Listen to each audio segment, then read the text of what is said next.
Right. Good afternoon, ladies and gentlemen, and welcome to another council meeting for this beautiful April 26th. And welcome to another virtual council meeting within Town Stony and Plain. Members that are participating via our teams, please make sure that your mics are on mute and your video is off unless you are speaking. And if you would like it on, that just saves a little bit of bandwidth. Please and thank you. Please text me for speaking order. That way I can have a good line of who has raised their hand so that they can speak in that order. As well as our recording secretary will be counting the votes and lowering hands once a vote has been called. Okay, hope everybody had a great weekend. You know what, I had a great weekend. Kind of felt a lot better walking through Stony Plain this weekend. If you've not heard, Stony Plain has been ranked as number 61 as the best communities to live according to Maclean's magazine. What does 61 mean? Well, 61 means that actually we're number 7 in Alberta of all the municipalities that were ranked, and number 2 in the capital region. So we're second to Edmonton. So that is a lot to do with council's governance and leadership, as well as the administrative staff that has carried out council strategic planning processes to make sure that we're building a community that is enriching, it is collaborative, and it is inclusive for many people with different backgrounds, socioeconomic means, and with the service that we're continuing to improve in our community, I think we'll be remaining in the top 1 or 2 in the Edmonton Metro region. So congratulations to everyone that has made that possible. Okay. Members of council, before you is an agenda. We have an addition to the agenda. We're adding item number 12.1, which is a land use matter under section something. So it's the Meridian Housing Foundation. CEO, can you provide the little commentary on that, please? Yeah, excuse me. Yeah, thank you, Your Worship. So, you know, we will be adding that that item. I believe that, excuse me, we will have a guest with us during that closed session item, and I believe we will move through the content and then come out of the closed session for any direction that council may have. Okay. Thank you. See, also members of council, there is a 12.1, so make sure that you add that to your agenda. That was not posted earlier, so just please pencil that in or pen that in. Deputy Mayor, can I ask you to make the motion to accept the agenda as amended? Yes, Your Worship, that Town Council adopt the April 26, 2021 regular council meeting agenda as amended. Thank you very much, Deputy Mayor. I'll call the question. All those in favor?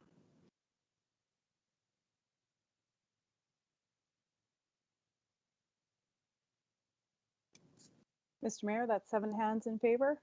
Okay. Thank you very much. Moving on to number 3 on our agenda is the public input session. This is the time that we allow residents to address council or just share any thoughts and concerns that are not on the current agenda. Town Manager, this is a fully virtual meeting, so has anybody submitted anything to be read into the record books? Thank you, Your Worship. No, we have not received any indication or registration for the public input session this evening. Okay, thank you. So moving on to number 4 is presentations and delegations, and today we have one presentation. It is the that time of year again for the 2020 audited financial statements, and we are joined by Mr. Dirks, I believe. So go ahead, administration. Thank you, Your Worship. We just welcome Phil to present the external audited financial statements here for council tonight. You'll see the findings within the package before you. I know that council had asked about going into closed session with the external auditor in the past, and that is an option for council to do that. We've talked to the external auditor. As you see in your package, there were no findings. So he did not feel that was necessary, but always want council to be briefed that, you know, that is an option should they feel that is necessary. And I would just turn it over to Phil, who's been the external auditor for a number of years, to go through his findings with council tonight. Thank you, Jen, and good evening, Mr. Mayor, members of council. Happy to be with you to say a few words about the audit. My name's Phil Dirks, and I'm a partner with Metrics Group, and we've been retained by the town to conduct an audit of the town's financial statements So you do have in your agenda packets full set of financial statements and our audit findings report. I'm going to go through a summary of those here on the screen. So just before we take a look at some of the numbers, I'll just say a few words about our auditor's report. As was mentioned, we're hired to complete an audit of the financial statements. So when we conduct our audit, we are required to follow Canadian auditing standards.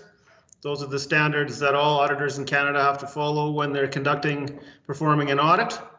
At the end of the day, we have put in our opinion on the financial statements or attached to the financial statements. And in the opinion paragraph, we're indicating that the financial statements are in accordance with Canadian public sector accounting standards.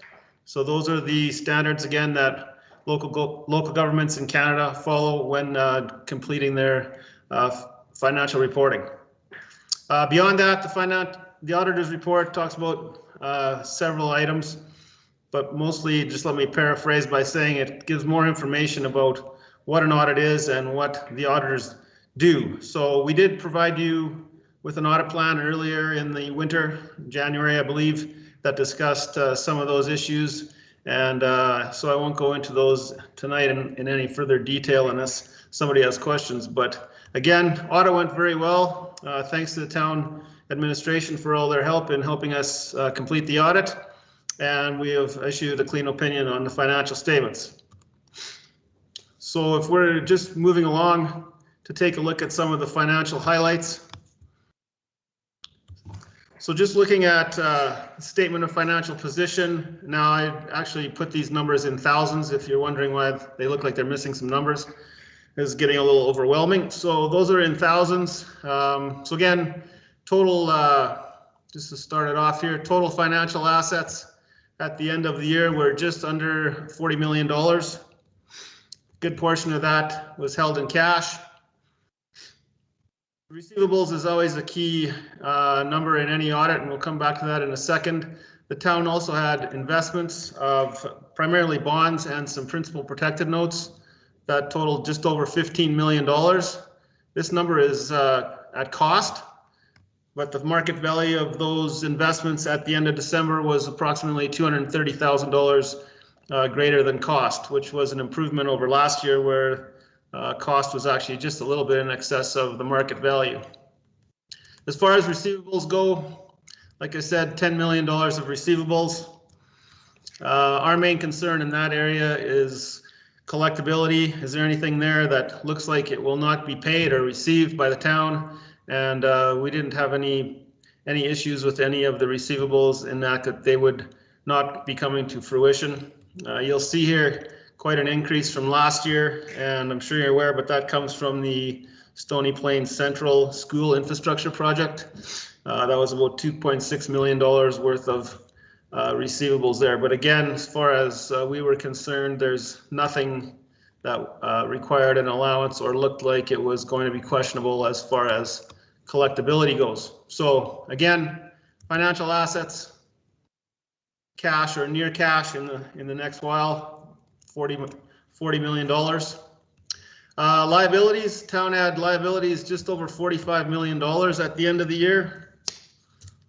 Pretty standard items. You can see various payables.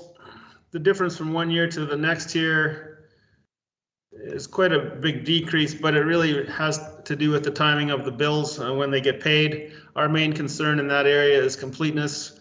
So we spend quite a bit of time making sure that the cutoff was accurate.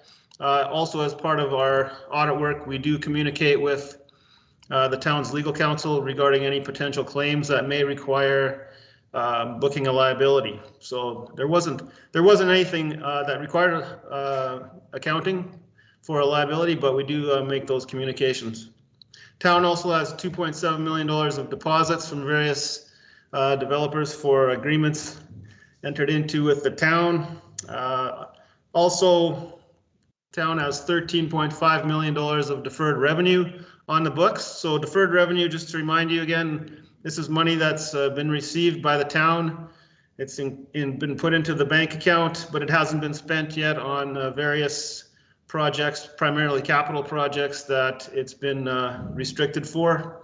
So when that money is spent on the various projects that are related to those funds, then it will become revenue in a future period. Most of that, a good portion of this 13.5 million is developer contributions, about $7 million, and then MSI capital was another 4.5 million. So pretty standard items for a municipal financial statement. Long-term debt, town also had $21 million of debenture debt, no new debt last year, as you know. That debt's with the province, and we've confirmed those balances with the province. The debt limits, town's debt limits are required to be disclosed in the financial statements. So you'll see here, total debt was 21.3 million. Debt limit was 64 million, leaving $42.7 million of debt limit available to the town at this time. So you're well within the debt limits. Town has used about 33% of its debt limit compared to 38% the year before. So no issues as far as being on side with the debt limits. So again, total assets or total financial assets were 39.2 million, and the town's total liabilities were 45.2, leaving the town with a net debt position of 5.9 million. As far as other items on the statement of financial position goes, non-financial assets, biggest asset on any local government's financial statements usually are tangible capital assets. So those were just over $238 million at the end of December. I'll make this a little bigger for you. So you can see here total additions last year. The town had capital asset additions of 14.5 million. So these are just some of the bigger projects, and I'm sure you know about them. The library, the downtown redevelopment project, phase 3, fire engine, and a couple of buses. The 6.4 million here also includes 2.7 million of contributed assets. So those are assets that are turned over to the town by developers. The town had $6.7 million of grants to cover those projects, and if you look across here, you can see how those funds were used. So MSI capital used for primarily the library and the downtown redevelopment project, and so on. But again, total assets were 14.5 million additions. Our main concern in that area again is we want to make sure that items that are being recorded as assets meet the definition of a capital asset. So we didn't have any issues as far as that goes. Accumulated surplus of the town at the end of the year was 233 million. As you can see, a large portion of that, 219 million, is tied up in buildings, roads, sewer infrastructure, those types of things. So this 218,700 not available for spending. The town's liquid surplus, I like to call it, is comprised of your reserves, operating and capital, and an unrestricted surplus. So these down here, totals 14 million compared to 12.5 the year before. So overall, you know, the town's financial position has improved a little bit over the year before. Wraps up what I have to say about the statement of financial position. Moving on to the statement of operations. So looking at operating revenue, town had $42,700,000 of operating revenue last year. Total budget was 37.4. So there's a couple of reasons for those differences. So if we look up here under sales and user charges, as I think you're all aware from previous times when we've had a meeting, the town consolidates the Tri-Leisure Center and the library. So those were not budgeted for, but they are included in the actual number. The effect of that was about $1 million. And the golf course also had a much better year than the year before, and the golf course budget was actually fairly low. So that's the reason for both of these, for the increase in that area. Government transfers for operating. So those are grants, and you can see here substantial budget, in excess of budget, and that's due to the most money municipal operating support transfer. That was $1.8 million. So that's the COVID money, and that was not included in the budget. So that makes up most of that difference. The only other item there that's really significant under rentals, the town had received $705,000 revenue for the RCMP lease, and that was not included in the budget. So those are the key differences between budget and actual for 2020. The only other item maybe worth noting here is investment income. Town's budget is fairly conservative there, and you actually had an upside of about $200,000. So again, mostly you think about golf course, leisure center, most grant, and the RCMP lease. As far as operating expenses go, total operating expenses were 42.1 million.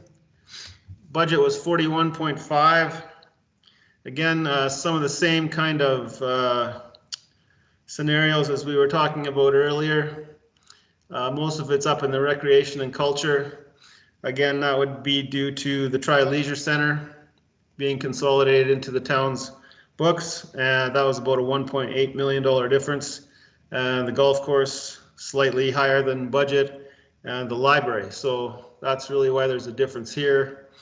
Actually, most of the rest of those items are fairly close to budget, or fairly, yes, fairly reasonable compared to budget. But again, overall, you were actually just about $1 million, or not quite, over budget as far as total expenses go. Well, rounding out the statement of operations, the town was reporting an annual operating surplus of 602. Budget was just over $4 million.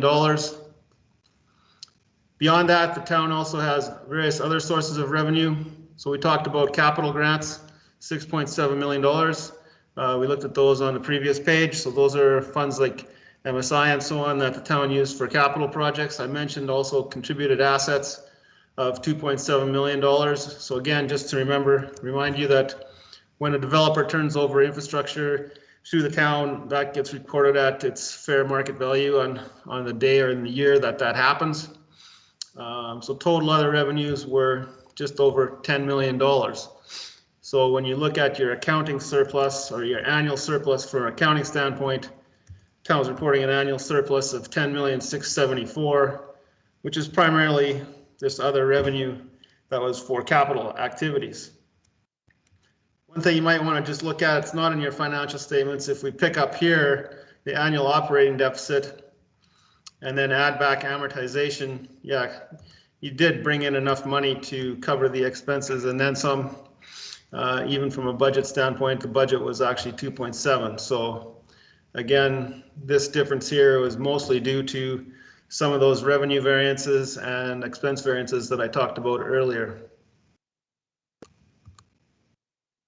That really is all I had to say about the financial statements. I'll maybe just say a few words about our audit findings report. So again, as far as accounting standards, Canadian accounting standards require the auditor to report back on various matters to those charged with governance, or council in this case. So again, some good news here. We didn't find any significant control deficiencies. There was no unusual accounting policies or estimates, very standard items for a municipality. The largest estimate that the town makes is for amortization. So pretty standard items. There were no significant uncorrected misstatements. There were a few adjustments made during the audit, but after those were made, there was nothing significant that was uncorrected, so that's great. We didn't have any significant difficulties during the audit. Again, thanks to Terry and Jen and all the other staff there for helping out in helping us complete the audit. We will also we did issue a management letter with a couple of suggestions, but nothing that was of serious nature. So overall, good news situation for the town, I think, and audit went very well. So that concludes what I have to say, unless somebody has some questions. Okay. Thank you very much for the presentation, Mr. Dirks. Members of council, again, please text me so I have a speaking order if you have any questions of clarity and understanding for the presenter. I must say, Mr. Dirks, your presentations are getting better each and every year that I've been part of. I can remember the first couple of years they were really dry and boring, like most financial presentations. So thank you much for making it a little bit easier, and then definitely the slideshow helps a little bit. Oh, well, thank you for that. I'll take that as a compliment. I'm definitely trying to make it as least dry as possible.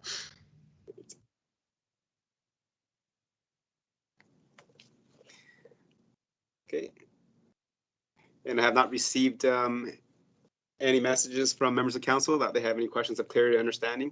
So again, thank you very much for the presentation. Thank you, and nice talking to you all, and have a good evening. Yeah, thank you.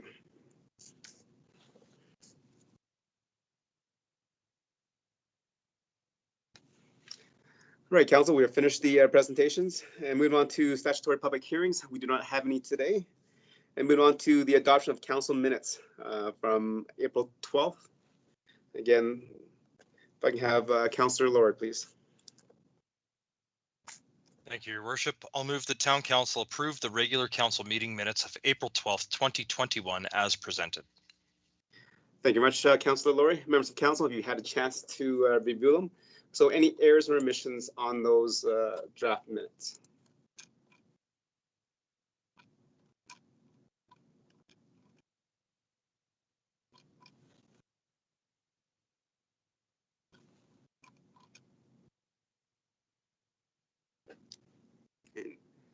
See none, I'll call the question. All those in favor?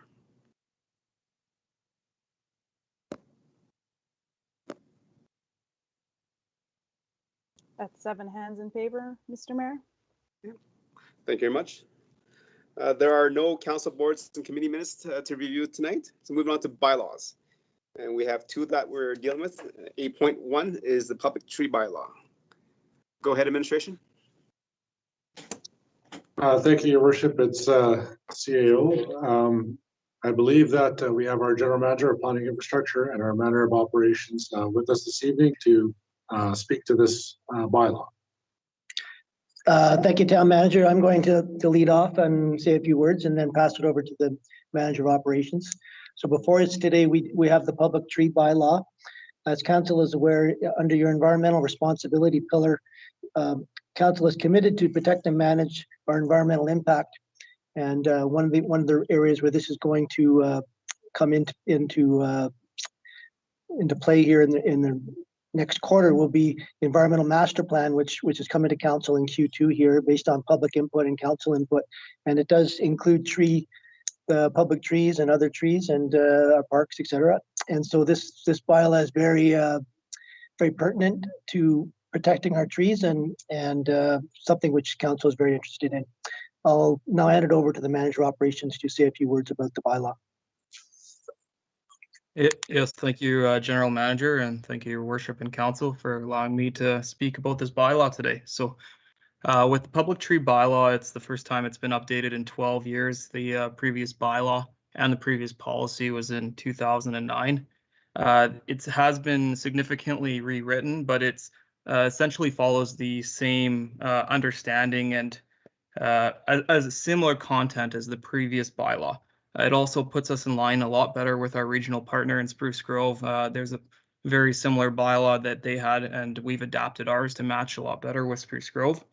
If you look in the Edmonton region, there is a very large difference in how each municipality handles trees as regarding a public tree bylaw. You look at someone like St. Albert, they have theirs as street furniture in their roads bylaw. Leduc is a very small blurb in their community standards. Edmonton, they're on the opposite end. They have probably more rules and guidelines to follow, and it would take additional staff to go to that level that Edmonton has. So we've aligned ourselves with a bylaw that protects our tree inventory, and it's something easy to follow and execute. So this bylaw is one that's it's a low use bylaw. It has only been used a few times, I would say, in the past few years. An example of when you might use this bylaw is a neighbor calls the town because they see their neighbor innocently trimming some trees behind their fence that happens to be on town property. Sometimes it's as simple as going out and reminding them, hey, that's public trees. Give the town a call. The town will come and look after that. Another example is we had a person come and ask us about some hedges that were just outside their property line, but inside the allowance where they're responsible for the maintenance on those hedges. And that's a time you would use this public tree bylaw.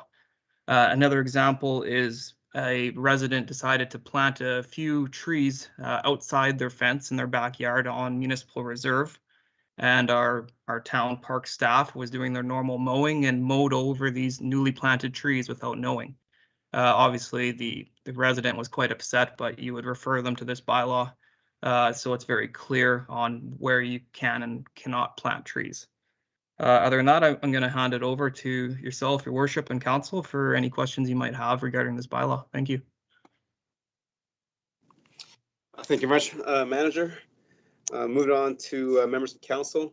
Any questions and comments and questions of clarity and understanding regarding the kind of replacement public tree bylaw? Councillor Matthews, go ahead. Thank you, Your Worship, and thank you for the presentation with regards to our bylaw. My question is with regards to 8-2-0, which refers to the closest property owner shall maintain all trees and shrubbery within the area between the property line and the nearest concrete structure within the road right of way, being a trail, sidewalk, curb, or street. Can you please tell us specifically what the requirement is to maintain those? And so, for example, if you back onto a tree line and then you have say a trail quite a way, so there could be a lot of trees behind you. I just need some clarification on how that would work. And then secondly, I'm going to ask is, would this be a public, more of an outward public engagement opportunity where we could basically say to the public, did you know that, for example, that the members of the public are responsible for this, like, so that we can get people more engaged in what the responsibilities are? Thank you. Manager? Yes, thank you, Your Worship, through to council. So we are going to increase our communications and get residents more involved in the public tree bylaw. In response to this, the example with 8.2, it's tends to be regarding the front street and the for a corner lot, the side as well. So a good example goes back to my hedges. There was an individual that their property line was roughly 1 meter inside the separate walkway. So technically the hedges were not on their property, but under this bylaw, they would be responsible for maintaining those hedges. Now, if there was hedges between the sidewalk and the curb and gutter, that would be the town's responsibility. So any trees or hedges between a separate sidewalk and the curb and gutter would be the town's. Anything between the sidewalk and the property line, that would be the responsibility of the resident. Rarely would you see this in behind a property. It's always on the side for corner lots and in the front, in the boulevard. Thank you for that clarification. Okay, move on. Councillor Laurie, please. Thank you, Your Worship. And I'll refer to item number 7, the disease control, and I'm just going to talk generally in the whole section. I'm a little bit just interested in this. This is the public tree bylaw, and my understanding is this applies to all public trees and no trees on private property. So that brought to light 2 questions. One, when I read the information in respect to the elm trees, it reads as if it's on any property, whether that is on public property or on private property. So looking for some clarity there. And then secondary to that, this is a section that deals with disease control. and yet it only talks about elm trees and Dutch elm disease. It doesn't talk about any other type of disease and how those are treated, how those are managed, how those are handled, as well as it doesn't identify a significant problem that we have in the community on both public and private trees, being black knot, which I know many municipalities, including the city of Spruce Grove, do address with bylaws. And so I'm wondering if administration can address those 2 points for me. Thank you. Yes, your worship, and through to Councillor Laurie. So you're right. When it comes to the elm trees, they're kind of on a different level, I would say.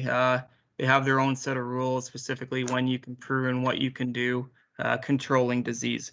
Thanks for bringing up the comments about black knot. So we didn't want to get into specifics about black knot in the bylaw. Black knot is not regulated such as an elm tree is. So the advice I would give is the same advice for any resident: is if they see black knot on a public tree, call into Public Works. We'll do a work order that'll get inspected by our certified arborist and certified horticulturalist on the health of the tree. So any inspection that, when we're looking at public trees, we'll look at, is the tree healthy? Is there a safety issue with the tree? Is it a nuisance tree? So an example of that is a poplar tree, a black poplar, when the fuzz is going. And we had a phone call. This person was getting a lot of fuzz into their backyard from that tree, but the tree was completely healthy. We'll tend to work with the resident on those instances. There's not really a black and white area, a gray area, but if there's black knot and it's on private property, we don't get involved in that, but we do get involved in the maintenance on every public tree for black knot. Okay, thank you. And maybe you want to just expand a little bit on what the town actually does, so that maybe council or awareness who provide that information. Sorry, Your Worship, are you referring to black knot, what we do? Yes, I think Councillor Laurie brought that up. Yeah. So what we do is the arborist or the horticulturalist will come out, they'll inspect the tree. If they feel the tree can be saved, they will do some trimming and pruning of that tree. A lot of the times when you're seeing black knot, it can't be saved. We'll put it on our removal list for a future removal plan. Or if there's the availability and time, it'll get removed very quickly and then replanted with a different species of tree. Usually there tends to be a few species that develop black knot, say more than some others. We have those in our guidelines and our plans for what we replant to different types of trees that we're focusing on. And then that's how we tackle black knot. Okay, thank you. So, Your Worship, if I can follow up. Go ahead. So in respect to black knot, because it is identified as basically a pest or whatever you want to call it that can spread to other trees, both on public and private property, is there any way that we can address black knot on trees within the boundaries of private property? Understanding that, we have our method within the public property, which is great, but knowing that, the spores and the way that the limbs need to be disposed of properly, etc., can impact both private and public trees. I'm just curious as to if there is something that we should be doing in respect to that on private property. Yes. Okay, Manager? Yes, Your Worship, through to Councillor Laurie. So that is a process we don't have developed right now. We could look into that, but we have never gotten involved with the policing of black knot on private property. I don't have an answer for you right now if we can or can't do it, but we can certainly look into that and get back to you. Okay, I appreciate that. Thank you. Good. Just maybe questions to follow up on that then before I move to the next question is there a website or kind of a placeholder in our communications where we can point residents to if they have an issue with a neighbor, say, what, they can refer their neighbors to the site or some pamphlet. They can explain what black knot is, because what, there are some people that do not know what black knot is. So that might be suggestion is to have an education process and how to deal with it, how to dispose of it when the proper time is, because if you dispose of it at the wrong times, it does more harm in spreading the disease than it actually does to kind of mitigate it.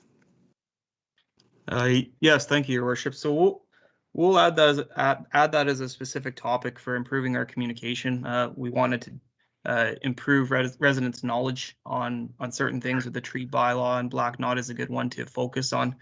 As well, we do have a lot of times people just call in, and even with their private trees, they're welcome to call us and we'll have a look and say, yeah, that is a Black Knot, and our arborist and horticulturalist will give free advice to the resident on what they can do with their tree as well. But we can definitely look at improving our communications and our website for that. Okay, thank you very much. Anything else, Councillor Laurie? No, that's all. Thank you. And I think those would be some great steps, again, to help our residents in identifying and knowing the proper way to dispose of that as to not impact their neighboring trees or our public trees. That is great. Thank you, Councillor Laurie. Councillor Bennett had her hand up, but she just messaged said that her question was answered, so it must be one of the ones that we just dealt with. And moving on to Councillor Meyer. Go ahead, Councillor Meyer. Thank you, Your Worship. And this question is to administration. So just reading through the bylaw, and I think to children playing in trees. Now, looking at the old bylaw, it's not a whole lot different than the new bylaw. But I'm curious, just reading it and reading 5.1.0. Are children allowed to climb in the trees and play in wooded areas? Your Worship, through to Councillor Meyer. So I would say if they can justify that they are not doing any damage to the tree, then it would be something that would be difficult for us to do any enforcement on. If there's visible damage or a way that they're playing that may cause harm to the tree, that's something we would get involved in and speak to that individual. Okay, if I could just sort of follow up with that. Go ahead. I could? Yep, go ahead. So I'm just thinking about the pathway between John Paul II School and High Park, as well as there is other wooded locations around town that it's quite evident that children play in the trees and are. I wouldn't describe it as damage. I would call it as good, healthy fun. But there is a number of trees that do get pushed down and moved around, and certainly would be, according to this bylaw, not okay. So in that regard, I'm just curious, because I then move on to what the enforcement of the bylaw. And I'm just curious how 10.1.0 would be applied to children. Your Worship, we do have the General Manager of Community and Protective Services on the line who may be able to help us with enforcement questions. But I believe there's a lot of discretion in the way these rules are applied. And the intention here is not to penalize kids for playing in trees. It's more to discourage other more malicious behaviors, intentional or otherwise, that may cause tree damage. Carl, would you want to expand on the enforcement for us?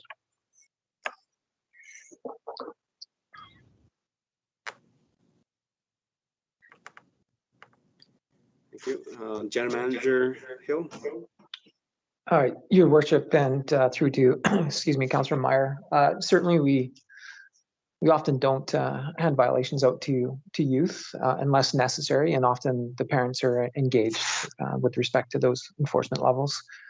Certainly if there are children that just need some education from the peace officers, they definitely do that.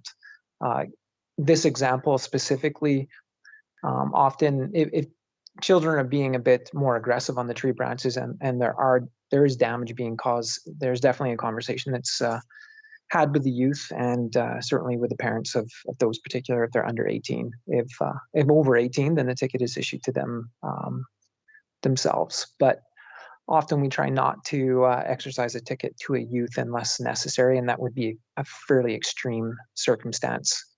Often we can come to a different resolution that meets the outcome that we're trying to seek in terms of education, perhaps some payment or some volunteer time to assist us to repair the damage or get restitution in that manner. So yeah, if I could just sort of follow up again a little bit, because I'm think maybe there's a little misunderstanding. I can appreciate, certainly we have some fairly nice, well-maintained trees, say along the pathways and along the creek, and clearly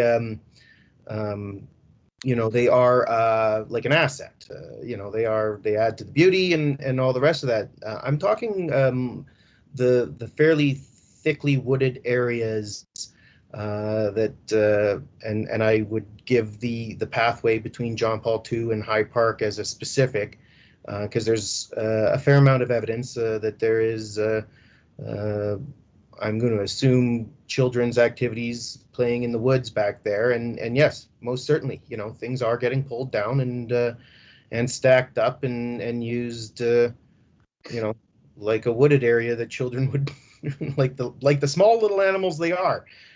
So I'm curious if we do differentiate between, you know, like I say, those sort of asset trees that are in a sort of more formal park setting, versus, say, wooded areas where there are plenty of trees to spare. Okay. Your worship, the definition of tree is included in the bylaw, and it doesn't differentiate between heavily wooded or non-heavily wooded. So I would suspect that the answer to the question is the trees are trees according to the definition, and you know, the types of enforcement and other penalties would come into play as per the general manager just mentioned regarding discussions and education, etc. Yes, and I think from the explanation from the general manager of protective services is that this is not a bylaw that the peace officer will slap down heavily handedly on every person that is in the trees. I think you mentioned that there is going to be some discretion if they're just playing. That is different. But if you're going in there with, for example, a mulcher, and you're, regardless if you're a child or an adult, but if you're in the wooded areas and you're mulching all the trees, that's still illegal. If you're a kid playing on, you snap a couple twigs and you kind of you know, find some tree logs to build a fort and etc., and you make wiener sticks, all the good stuff. I'm pretty sure that our CPO officers will have some discretion on that. Maybe just back to the general manager for comment.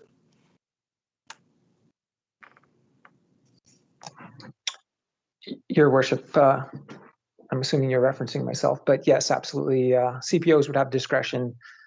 They use a great deal of that when it comes to situations like this. Thank you. Councillor Meyer, does that provide some clarity for you? Yep, thank you.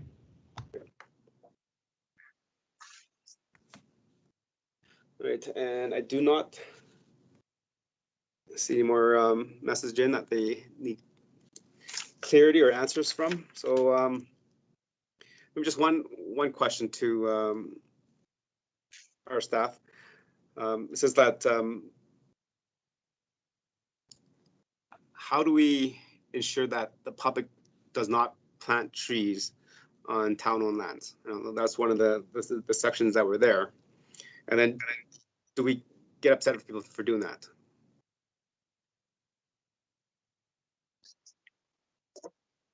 Yes, your worship. So I'm going to refer to section 4.0 in the bylaw that does not allow anybody to plant trees on town land. I guess the way we improve this is just through communication. If we can increase our communication, like we said, with the tree bylaw, get some social media updates, let residents know what they can and can't do a little bit better than just reading the entire bylaw with examples, videos, pictures. I would say that's the best way to get the information out. Okay, and then just maybe a follow-up question that, for example, with Councillor Maddie's question earlier about you know, being back onto, say, an environmental reserve or a pathway, something that doesn't have a fence, then if that person decides to, plant a couple of shrubs, to signify where the borders are, then do they need special permission from the town of Stony Plain to actually plant there, or do they have to have the right because they're making a kind of a fence line with trees and shrubs versus a tree like without a fence instead? Yeah, Your Worship. So in response to that, we like to keep that one pretty black and white. If it's inside their property line, we allow it, no problems. Outside, rarely would we allow it. You'll see a lot of times person will go plant a line of trees maybe 10 feet outside their property line to visually try and make their backyard bigger. And then you get that problem everywhere. One neighbor does it, the next does it, the next does it. There's certain instances where on an exception, they're welcome to call Public Works and speak to, I would say, these foremen of the Parks Department, foremen of the Horticulture Department for an exception to that. But in general, we need to know, because if it's in an area that we mow, that's the biggest issue, is they plant a tree and it affects our mowing. So. Okay. Your Worship, sorry, it's the town manager too. The other thing I would add further to the manager's comments is that, the town does have to consider its own liability for if someone's planting trees on our property and we're aware of it, know about it. So I think it's prudent that, as the manager mentioned, allowing that to occur is the exception rather than the rule, so to speak. Again, just to build on what the manager said, there's a liability aspect to that happening as well. Okay, thank you. Councillor Laurie, you have a question regarding that? Go ahead. I do, thank you. And actually, I'm glad that you brought that up because it spurred this question that I did have, but I forgot to note it down. I know the program still exists in many elementary schools, including those in Parkland School Division 70, where students are actually provided with a small sapling when they're learning about trees and when they're learning about the earth. In many cases, parents do not want to plant these saplings in their actual yards or on their property, or these parents might live in locations that don't even have a yard and the ability to plant that. In that, for somebody who were to receive one of these, to go to the town to get permission to plant them is quite an arduous process, and I think it would be a little bit ridiculous for that. And so I'm wondering if there is potentially an opportunity where the town can work with Parkland School Division to identify an area in town that would be appropriate to allow people to plant these trees, and potentially include some communication when Parkland School Division sends that home with the child, if that information could be included so that the parents would be able to identify a location not on their property that would be appropriate to go plant that would help contribute to the tree canopy in the town of Stony Plain. That's a good question, Councillor Laurie, and that's very similar to what I believe the Scouts did a few years ago. The town offered an area where the Scouts came and planted a whole bunch of trees. To the town manager or the general manager? Your Worship, through you to Councillor Laurie, and thank you for the question. Yeah, that is the kind of program that the Arbor Day program that the town runs is tended to facilitate and to work with schools and community groups on kind of group planting locations and process, etc. So that is something that the Arbor Day committee will take under advisement to see if they can explore. Excellent, appreciate it. Thank you. Thank you. Any other questions for clarity and understanding?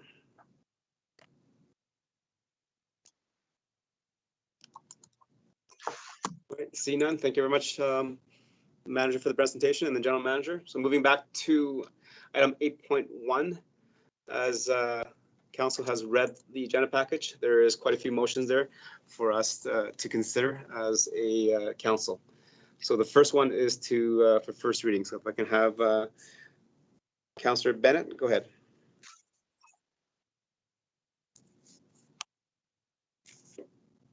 Thank you, Mr. Mayor. I move that Town Council give first reading to Public Tree Bylaw 2647/G/21. Okay, thank you much, Councillor Bennett. Administration, unless you have anything else to add besides what you were originally presented to council, you can speak now. Your worship, we have nothing further to add. Okay, members of council, any questions of debate or comments on the public tree bylaw first reading?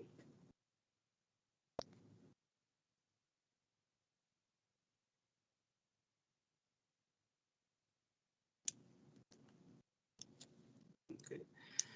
Seeing that nobody has any, just one question for administration. Then, as mentioned earlier in this presentation by the manager, that the previous tree bylaw was about 12 years old. When can council expect a review of this tree bylaw if this gets approved tonight?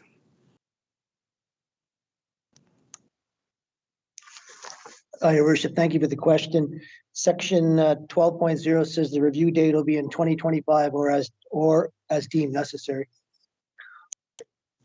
So thank you, and I appreciate that. And again, having that pointed out, because a lot of the bylaws that we've been going through and revising and updating did not have revision dates, and definitely appreciate having that into the new bylaws. As we all know, proper governance is to review the bylaws on a regular basis, and I'm glad to see that that has been built in. So thank you. Members of council, I'll call the question. All in favor of the first reading?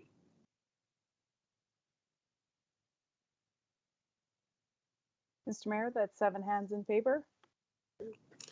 Thank you very much. We will need second reading. So Councillor Plechko, go ahead. Yes, thank you, Your Worship. The Town Council gives second reading to Public Tree Bylaw 247/G/21. Thank you. Any comments on second reading?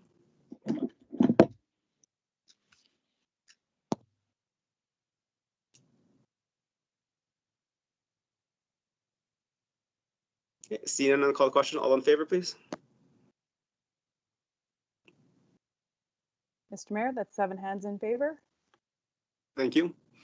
And for members of the public that are watching tonight, for council to consider all 3 readings of a bylaw, unanimous consent needs to be given. So I'll need Councillor Matties, please.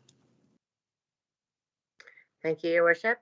The Town Council give unanimous consent to consider third reading to Public Tree Bylaw 2647/G/21. Thank you. I'll call the question. All those in favor, please. Mr. Mayor, that's 7 hands in favor. Thank you. Councillor Meyer for third reading, please.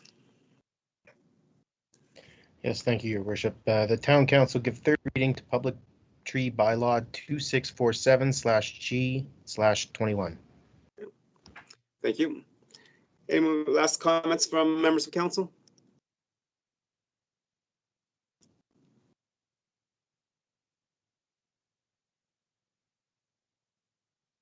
See none, thank you very much, administration and staff, on behalf of council for streamlining and updating previous policy that was done in 2009. And it's great to see some minor improvements and some clarity around that. And I'm definitely appreciated the answers some of the questions that were raised by council in terms of education and disease and tree planting. So I appreciate some follow up on that later on. That'll call the question. All in favor? Mr. Mayor, that's 7 hands in favor. Okay, thank you. On the 5th motion that's needed is to repeal the old tree policy. Deputy Mayor. Yes, Your Worship, the Town Council, or I move the Town Council repeal Public Tree Policy 37-1-09-09-SP. Okay, thank you very much. And members of council, this needs to be approved as we just approved the new bylaw, so this needs to be repealed. I'll call the question. All in favor? Mr. Mayor, that's 7 hands in favor. Thank you very much. Moving on to 8.2, which is parental leave for elected officials. Go ahead, administration, with the presentation, please. Again, thank you, Your Worship, and the rest of council. I will ask our General Manager of Corporate Services and our Manager of Legislative Services to make the presentation on this bylaw. Thank you, Town Manager, to your worship and all of council. So as you remember, this parental leave bylaw came up as part of the council compensation committee work, and council felt it was important to offer this bylaw and this opportunity for future councillors to be able to have a parental leave and have that defined. So I would just turn it over to our Manager of Legislative Services, who has drafted the bylaw to walk you through the key terms. Thank you, General Manager. Good evening, Your Worship, and all members of Council. So as the General Manager mentioned, before you this evening is the parental leave bylaw, which outlines the requirements as prescribed under Section 144.1 of the Municipal Government Act. At a high level, the MGA requires that parental leave bylaws contain the length of the leave, how the municipality will continue to be represented during a period of leave, and any other terms or conditions of the parental leave. Prior to completing a draft of the bylaw, administration did conduct research into a number of other jurisdictions in Alberta, and generally speaking, parental leave bylaws are still relatively new after they were first enabled through legislation in 2017. So for those municipalities that we do see that have parental leave bylaws, there is some general consistency in areas including the length of the leave being anywhere from 16 to 26 weeks, the required written notice of at least 6 weeks, unless urgent circumstances exist, the general terms to which the leave is usually outlined through an agreement submitted by the councillor who is seeking the leave to the mayor as well as the chief administrative officer. In addition, they do include how the municipality will continue to be represented while the councillor is on leave, and as well the role of the CAO throughout the process. There is one area that does differ slightly, and that is the remuneration and benefits side. So out of the municipalities that we did look at and research, the City of Spruce Grove and the City of Edmonton do determine their remuneration using a percentage-based formula. And that determines the available salary for councillors taking a parental leave based on the work or task that they choose to take on. And then that formula is applied following the initial 10 weeks of the leave. At this point in time, administration is not recommending the percentage-based formula, just given its complexity for both the councillor that's taking the leave and for administrative staff to ensure that those duties that are being performed are captured and reported accurately to ensure that that compensation is applied at the correct percentage level. So just a few highlights for you in the bylaw. A councillor is eligible for leave after serving at least 6 months on council. So just a quick example for the term beginning in October of 2021, that available leave would begin late April of 2022. In addition, the leave cannot exceed 26 weeks. The leave can begin no earlier than 12 weeks before and no later than 12 weeks after the day the child is born or adopted by the councillor. The requirement to provide at least 6 weeks written notice of the intent to take the leave unless those urgent circumstances exist. It also includes that the remaining councillors will continue to represent the town in our at-large electoral system.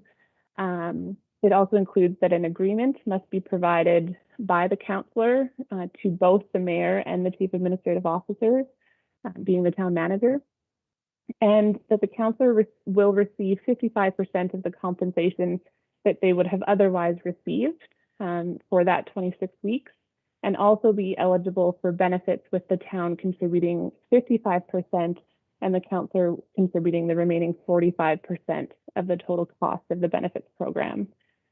Before I conclude, I did just want to also mention quickly that along with Section 144.1, other leaves outside of that parental leave and Section 144.1, they can be granted through a council resolution, and that is provided for in Section 174, subsection 2 of the Municipal Government Act. So some of those leaves, for example, for caring for potentially an elderly parent or other circumstances that may arise, those can be provided for at the discretion of council. So I will leave it there as a quick summary of that bylaw, but I'm certainly happy to take any questions that there may be. Thank you very much for the presentation on that. Moving on to questions of clarity and understanding. Councillor Bennett, you're first up. Thank you, Mr. Mayor. Actually, my question has to do with the just kind of that last part that was spoken about. So if a councillor required a leave of absence for example, for caring for elderly parents or having to travel to take care of them, and I understand they need that cleared through council, but then do they have an adjustment in their remuneration of 55%?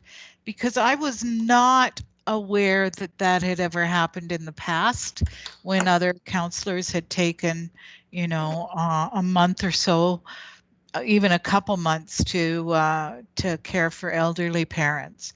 So is it the same then? No, it isn't, Councillor Bennett. So I believe when a councillor requests a leave through section 74, that there is no reduction in the honorarium paid to the member of council. So then to carry that a little bit further, Mr. Mayor, that seems discriminatory to me. And so I understand that the percentage of time that some municipalities use is complex, but why is there a reduction in salary at all for parental leave if there is not for other leaves of absence? That is a good question. I actually have one of the questions of if a councillor is able to use section 74 for leave, then do we need a parental leave? Because if parental leave reduces your salary to 55%, but the leave granted by section 74 does not, then which is more beneficial to the individual themselves? Administration? Your worship, so I think that you're correct that, you know, we know there has been some leaves granted by council in the past for other circumstances, and there hasn't been compensation adjustments around that, and that would be at council discretion. I would just say, you know, the bylaw is also council setting the tone. So what we've presented for you tonight is based on what we see other municipalities putting in their bylaw, and that's where the 55% is coming from. But council would have the right not to reduce salary within the parental leave if that was a concern. Thank you. Anything else, Councillor Bennett? Well, yes, Mr. Mayor, just to take this one step further. Also in the past, we've had the possibility, I don't know if anyone's ever done it, but if you want to run for another position, say in the provincial or the federal election, and you're serving as a councillor in this municipality, you're also allowed to take a leave of absence. And so they would probably refer to the section that you're referring to, Mr. Mayor, and again be paid their full salary. So again, this is a matter that that concerns me, and I'm wondering, with your guidance, Mr. Mayor, if we can't address what I consider a bias against parental leaves. Well, definitely, and that can be discussed when we're actually dealing with the bylaw. That can be changed at that time if council is willing.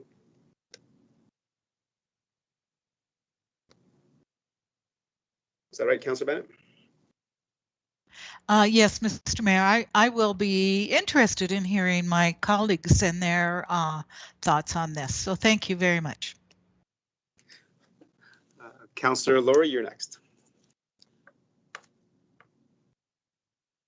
Thank you, Your Worship. And I did just generally have some comment, but I'm actually going to reserve those for a little bit here while we discuss, because I am going to look for a question of clarity. So when we're speaking in regards to other leaves, and sorry, I'm just kind of flipping through the MGA, trying to look for where those are addressed and how those are addressed, and I'm not really able to find too much. But I guess the main question I have is that my understanding in respect to other forms of leave that have kind of been brought up and addressed, whether that is compassionate leave of caring for an elderly relative, whether it is a leave for whatever personal reason, leave for, running for a provincial or federal election seat, anything like that.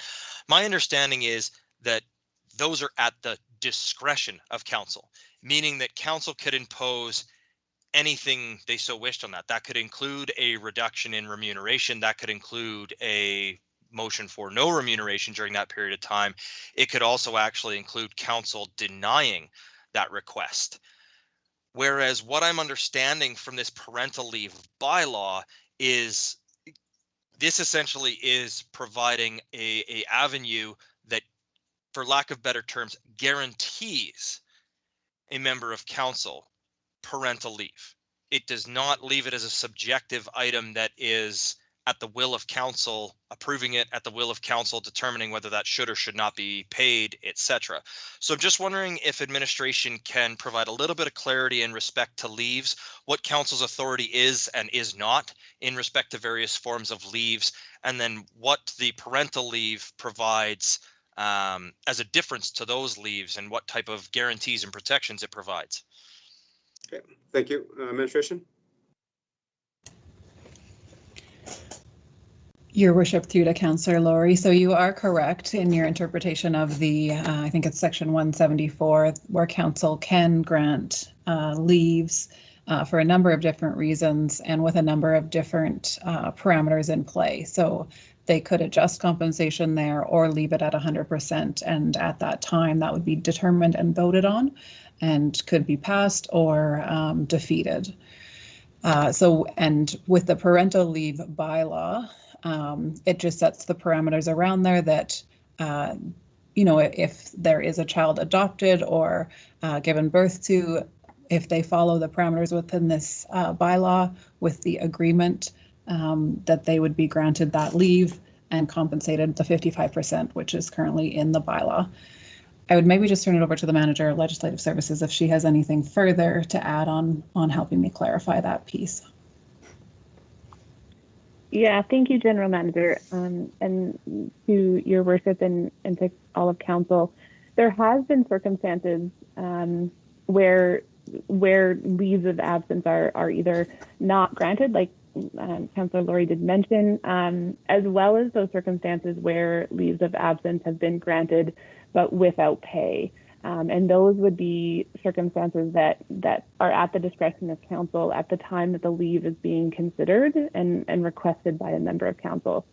So there certainly are examples of those circumstances where a councillor might be running for a provincial or federal level of government or taking another leave, and council has exercised that discretion to not have any remuneration for that particular council who's taking that leave.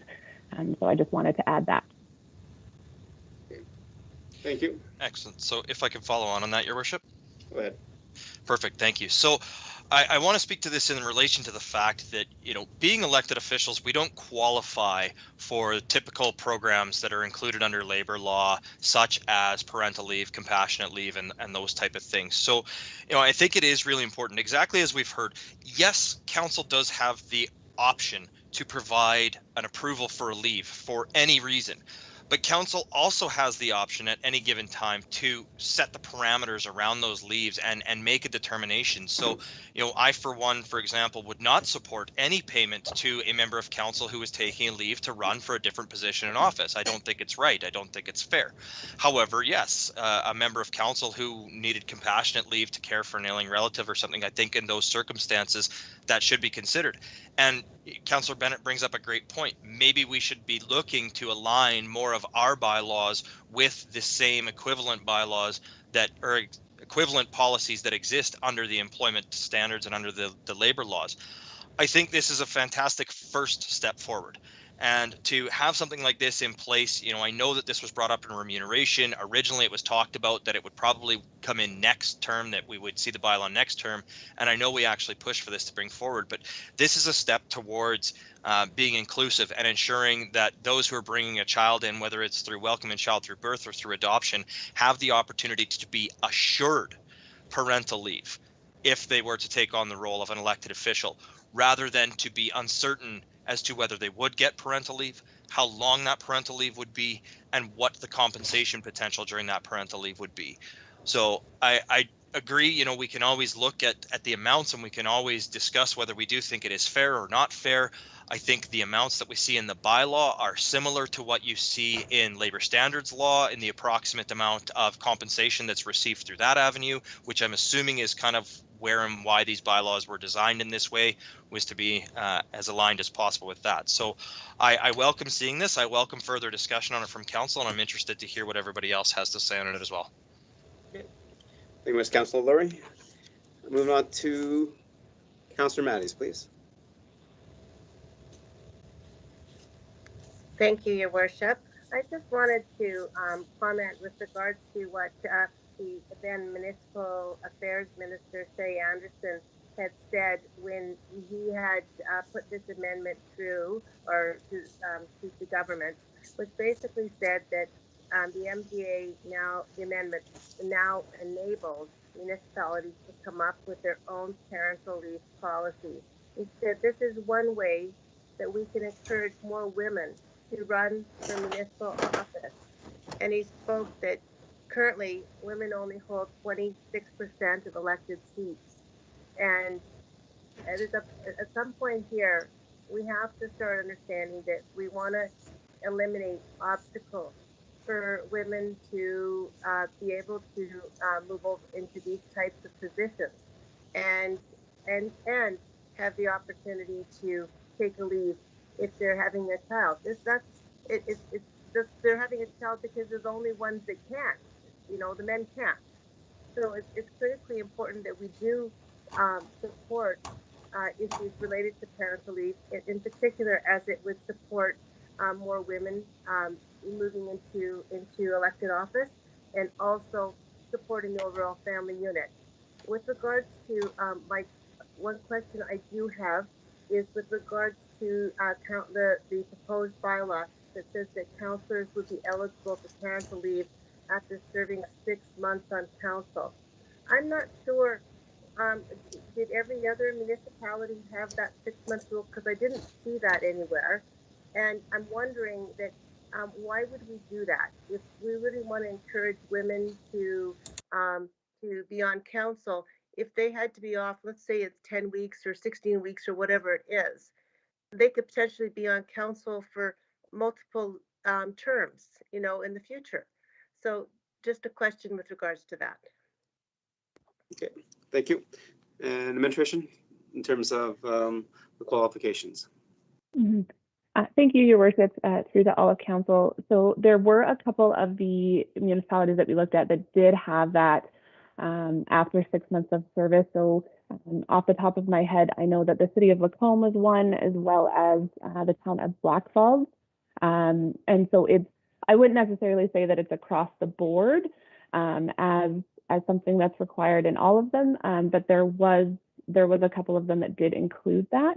Again, it's one of those things that we can certainly take back and adjust if that is the will of council. Certainly up for discussion for sure. Okay, and maybe just a question, just for clarity for members of council. Then, how does that align with the general labor standards? So, regardless if you're in council or not, you know, for the town of Stony Plain, you know, are you allowed parental leave or paternal leave after a week of being hired within town of Stony Plain?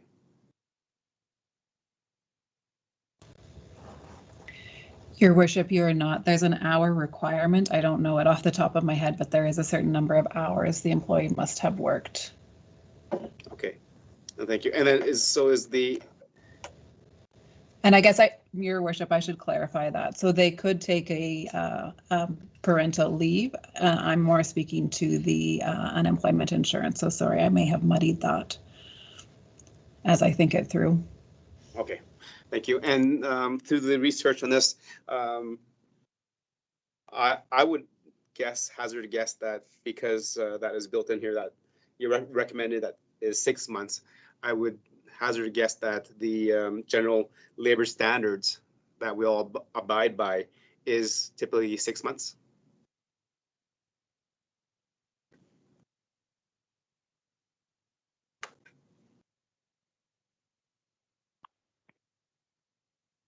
Any comments from administration? Your Worship, that might be one that we have to take back and look at. I'll let the general manager clarify. Yes, Your Worship. I'm not sure off the top of my head either, so I'd rather give us some time to research and get back. Okay. Thank you. And while you have that opportunity to research and get back to council, I'll move on with, actually, unless Councilor Maddie has any other questions or comments? I do have one other question, if you wouldn't mind, Your Worship. My question is with regards to aligning with our neighbors, Spruce Grove. We just heard a policy and we all approved a policy that was changed with regards to trees, public tree bylaw, so that it would be also consistent with our neighbors. And so my question is, in terms of what would be the value of having a bylaw that would be more consistent with how Spruce Grove had set theirs. And I know they've set theirs consistently with Edmonton as well, and maybe looking more at a regional and looking maybe at a bigger picture overall, as opposed to something specific related just to Stony Plain, which is what we tend to often do, is silo how we do policy. But I'd like to have some feedback on that. Yeah, thank you. Administration.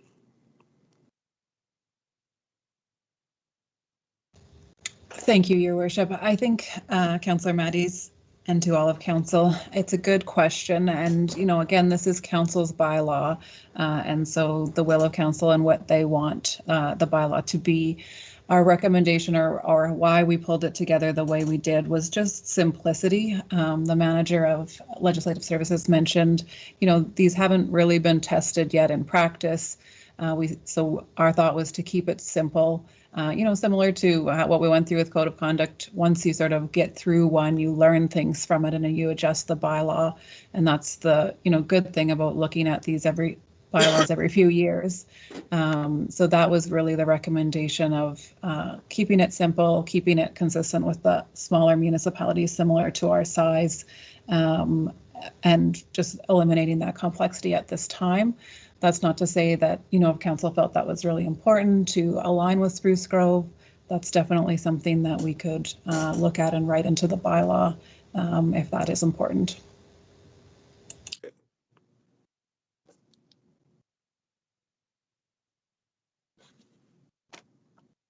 Okay, thank you. It was just a kind of question, just since we're talking about the 6 months and stuff. So as each election cycle comes and goes, it's considered a new term, regardless if, for example, if all 6 of us are re-elected or 7 of us are all re-elected, and someone has a baby or adopts a child, does that 6 months start right after the election, because that would be considered a new term or a new employment, or does the previous term count as part of the 6 months? Thank you, Your Worship, and to all members of council. The terms are defined when the councillors take the oath of office. So essentially, they start every 4 years once they take their oath of office. So they are fresh. The terms are considered fresh terms, I suppose you could say. So following the October 18th election this year, the swearing in will mark the date of the new term. So that's kind of where the official start date would come into play, and it would be 6 months after that, as it's currently kind of drafted in the bylaw. Okay. So then, for example, if a sitting member of council that, for example, if all 7 of us ran and got reelected, if somebody was planning to adopt somebody started this year and the adoption was a month into after the election, the next term, then they cannot take a paternal leave. Is that correct? That would be correct. Okay. Thank you. Moving on to Councillor Loy, go ahead. Yes, thank you, Your Worship, and I want to thank everybody for weighing in on this. It's a very important topic. I do have just a couple of comments, but and a question. And my question is the length of term being 6 months, how does that equate to leaves of absence when we take or discussed other leaves of absence, i.e. For personal health, health of somebody else, like a family member running for another elected position? To me, I think that time frame 6 months here does not fit in with the rest of them. So I'd like if they can supply an answer, and if not, consider that and why we're using that.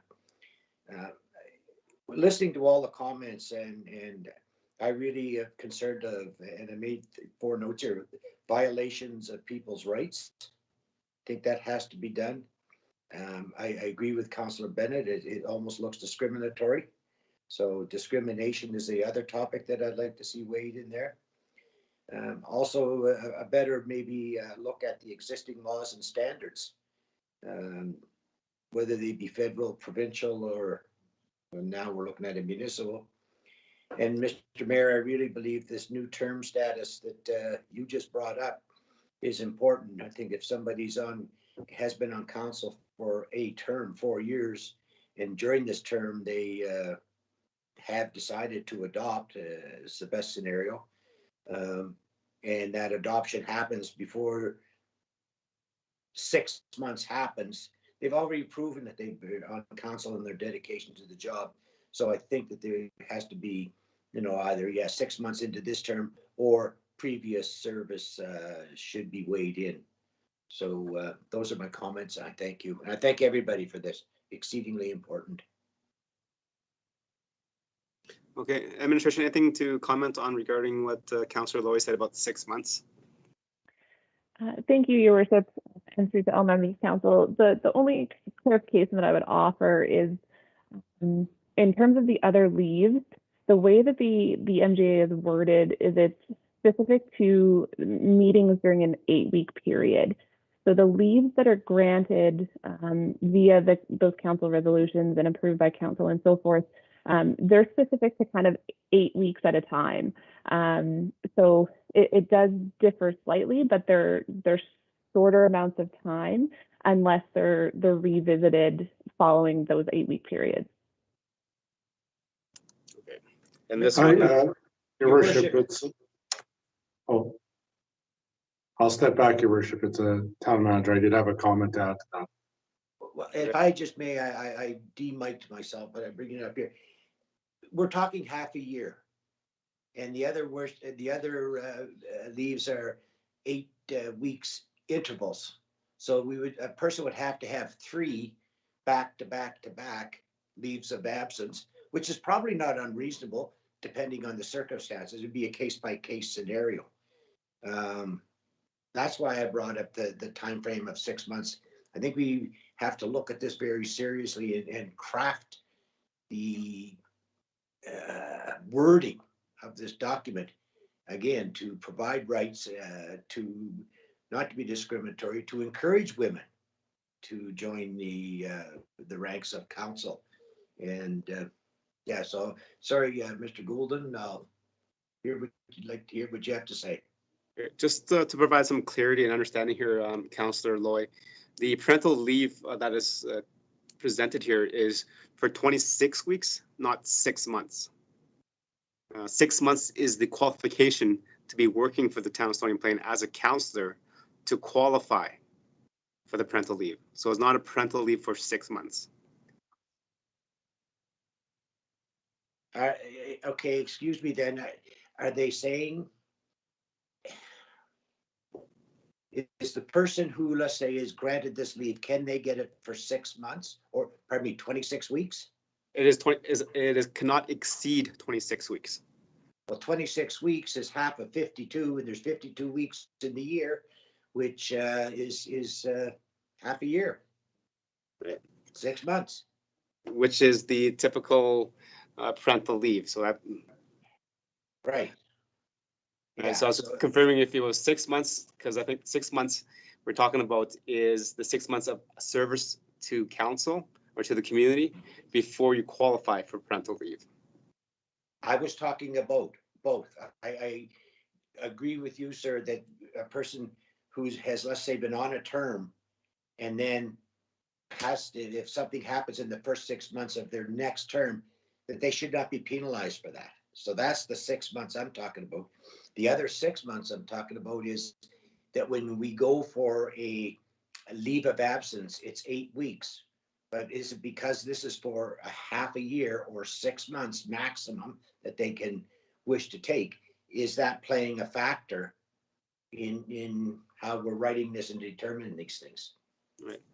Yes, and then the 8 weeks for under the MGA section 174 is 8 weeks at a time. So that individual can come back to council numerous times to have extensions based on their circumstances, if that was deemed necessary. Town manager?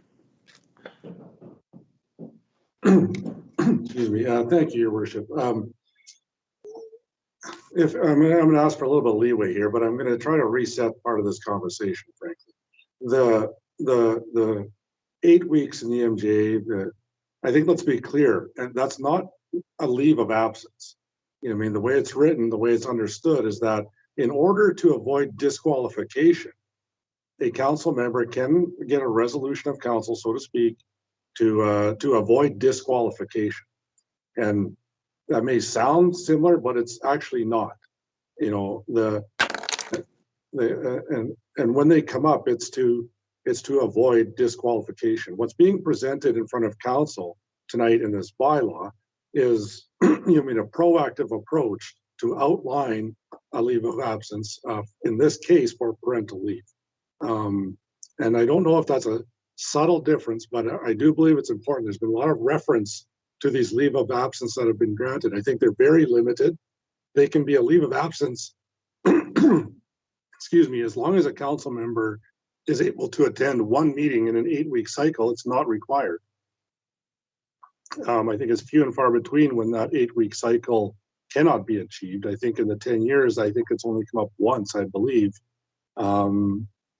So, Your Worship, with all due respect, I think council should be focused on what's in front and the validity of it in and of itself, because in one way, it's council's first attempt to, you know, set policy around leaves of absences, in this instance, as a parental leave of absence. I'm just going to stop there, Your Worship, and that's just a bit of advice from the side, so to speak. Okay, thank you much, Town Manager. Moving on to Councillor Meyer. Go ahead, Councillor Meyer. Thank you, Your Worship. And just listening to my fellow councillors, you know, I'm going to have trouble supporting this. While I fundamentally support the reasons that we're doing it, I do echo Councillor Loy and Bennett's concerns that it is a little discriminatory in that it's going to be a lower pay. And I know we don't want to go to these leave of absence, but that's what we are comparing it to because it's what we have at the moment to compare it to. I was made aware by one of my fellow councillors of Spruce Grove's policy for parental leave for elected officials, and I am in it. It does speak to no drop in pay for the first 10 weeks, and then allows for a type of choice that would allow the person in question seeking the parental leave to sort of determine how much they can carry on their duties, and which would allow them to continue to sort of receive a higher percentage of their pay during that time. So if the purpose of this bylaw is to entice people who see barriers in their way to becoming an elected official, I'm not sure that this bylaw does that. And so if if my recommendation would be that we maybe take this back and have administration maybe look at that Spruce Grove policy, because right now this doesn't seem to be quite doing what we want it to do. Thanks for your comments, Councillor Meyer. Councillor Plechko. Yes, thank you, Your Worship. Great to hear everybody's comments this evening. Well, I think this is a great step in a great direction to encourage females to be on council. It does lack a number of things that have drastically been pointed out. But when I read this, a couple of things that come to mind is labor standards for what our employees are able to do while they are employed. And I think that's something that we need to look at, because I believe 26 weeks is a number that I remember in the labor standards that allows them to be able to be off for that period of time. So I don't know that those numbers are unrealistic. And I'm just curious, we talk about Spruce Grove, but we have not mentioned what Parkland County does for theirs. There's 3 municipalities here that all do something a little different, and I'm just wondering if they can speak, if administration can speak to what Parkland County does, and if the 26 weeks is something that's a standard for employees as well.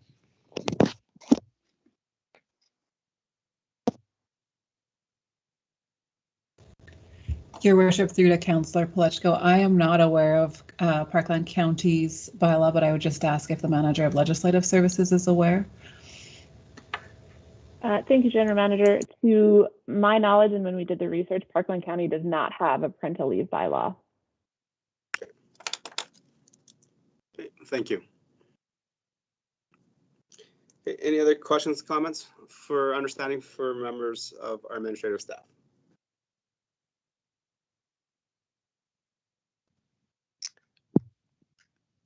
William, just an addition there, I'd asked for the 26 weeks if that is a labor standard. Yes, thank you. Your Worship, through to Councillor Plechko, sorry for missing that one. So we did look up the labor standards, and employees of the town are, and all employees are eligible for parental leave if they've been employed for 90 days with the same employer. And then a number of different rules come into play for employees. There is health-related portions where the employer is required to pay. Just let me, I have that number of weeks.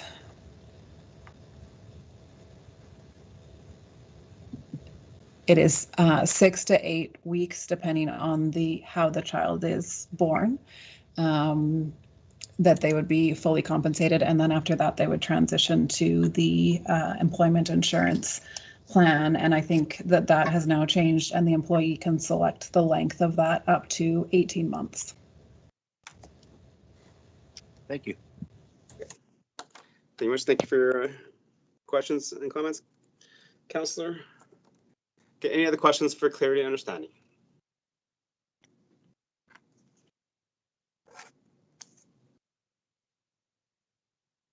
Okay, seeing none, moving along on our agenda, we need to give first reading so that council can debate the proposed bylaw. And I will ask, let me see who we're at now. Councillor Laurie, please. Thank you, Your Worship. I'll move that Town Council give first reading to parental leave for elected officials bylaw 2645/G/21. Thank you very much. And Council, I don't think we need another presentation from administration. So any questions, comments? We had some good questions for clarity and understanding.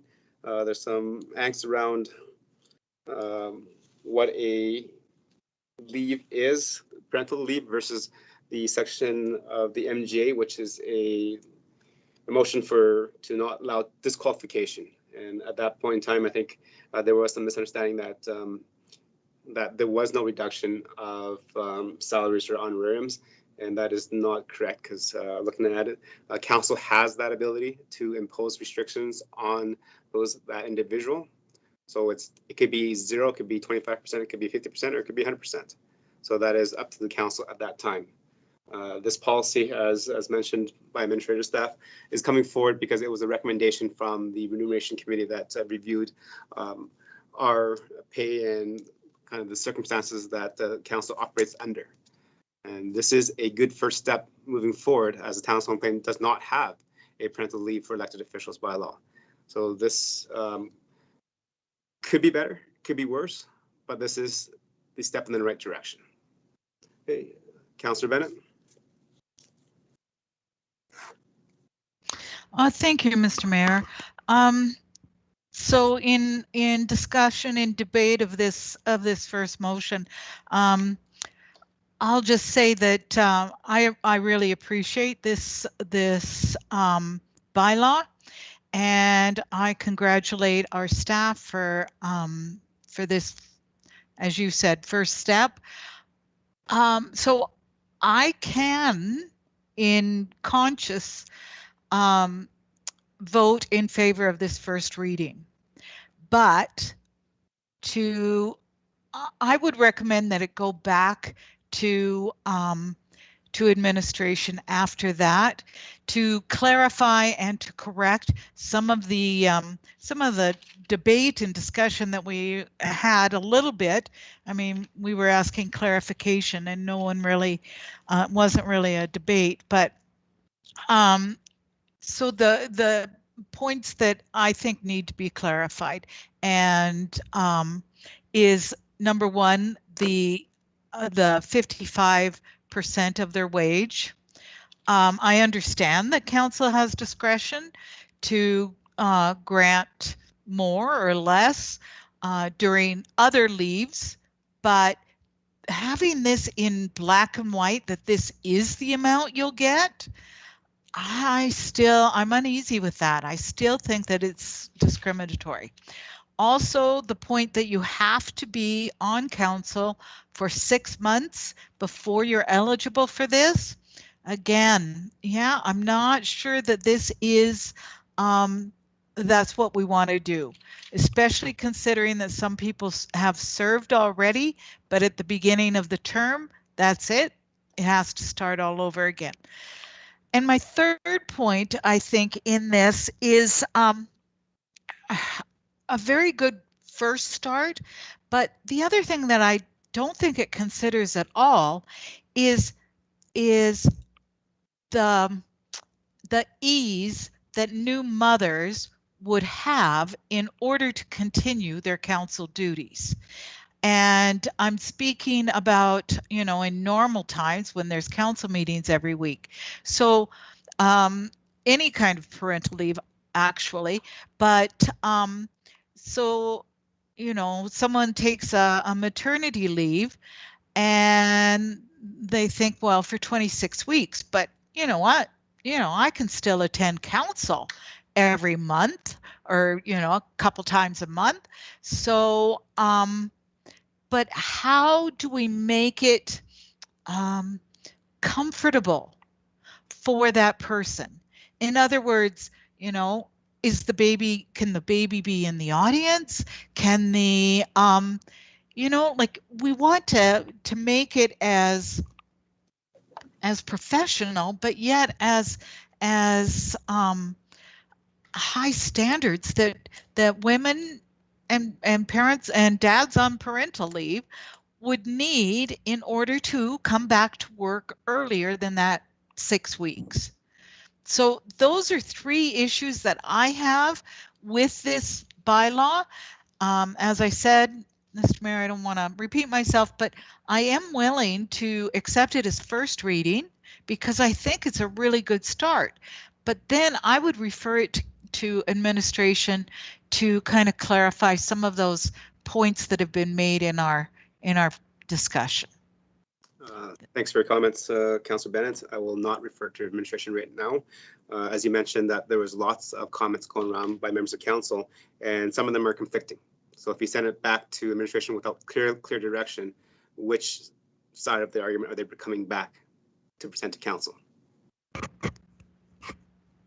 So I think you mentioned the 55%. Maybe just to administration in terms of labor standards, when somebody is on parental leave, do they get 100% of the salary, or do they get 25%, or do they get 55%? Like, why was this number chosen? Is maybe a good question to answer so that Councilor Bennett has an idea. It wasn't just picked out of the air, or it wasn't picked out of the air. Thank you, Your Worship. So I can speak to our employees. So they would receive 100% of their salary for 6 weeks if it's a natural birth, or 8 weeks if it's a cesarean birth, and that's legislated. After that, the town would not compensate them benefits or any salary. They would be eligible to receive unemployment or employment insurance payments for the duration of their maternity leave. The 55%, again, it's learning for all municipalities. This legislation just came into place in the MGA that we are allowed to have these bylaws now. And so we were looking to what others were doing. And I would say, the 55% is thinking that the new parent would be able to attend some things, but not all. And again, I would say as these are experienced and the bylaws are tested, that's something that we'd have better understanding on and be able to provide better direction as well. Okay, so thank you for that clarity, because then, as you mentioned, under our own labor standards, that if it's a natural birth, it is 6 weeks of full pay. Then after that, then they're not eligible for anything else. And then if it was cesarean, it was 8 weeks of pay. And then after that, they're not eligible for that. And then they're able to apply for EI.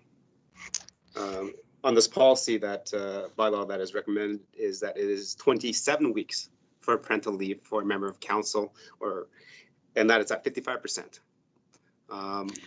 which kind of makes sense a little bit because members of council are not eligible for EI.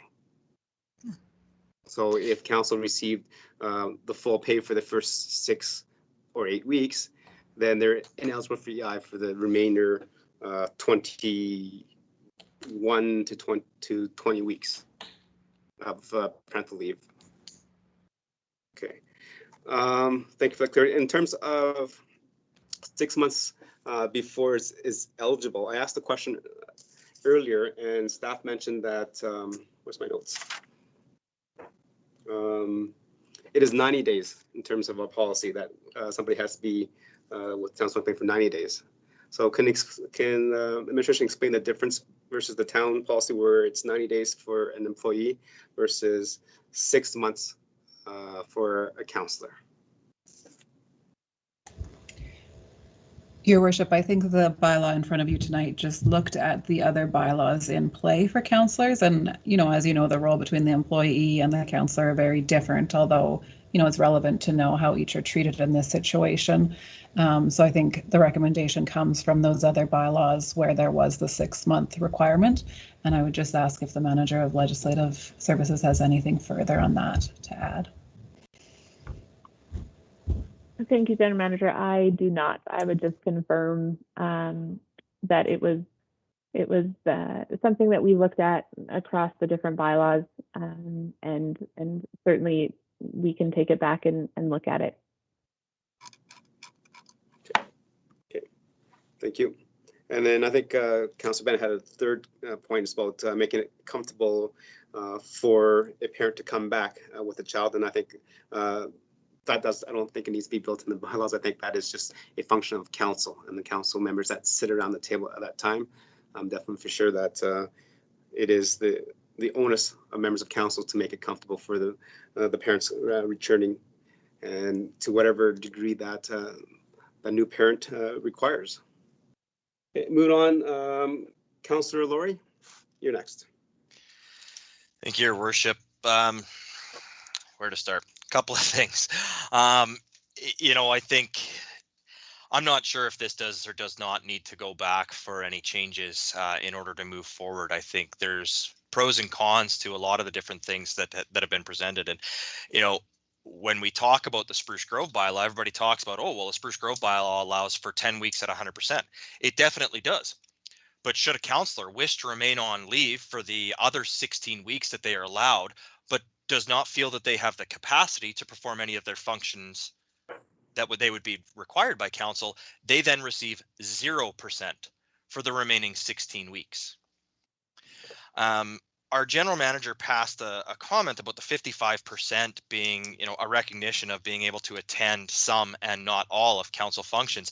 And I actually think that that statement is quite misguided, because my understanding and my interpretation of this bylaw is that we're providing the equivalent to a parental maternity leave that is in the Labor Standards Code, which means that upon application, the person who is taking this leave is no longer required to provide any of their job duties for the time that is prescribed, which in our bylaw is for up to 26 weeks.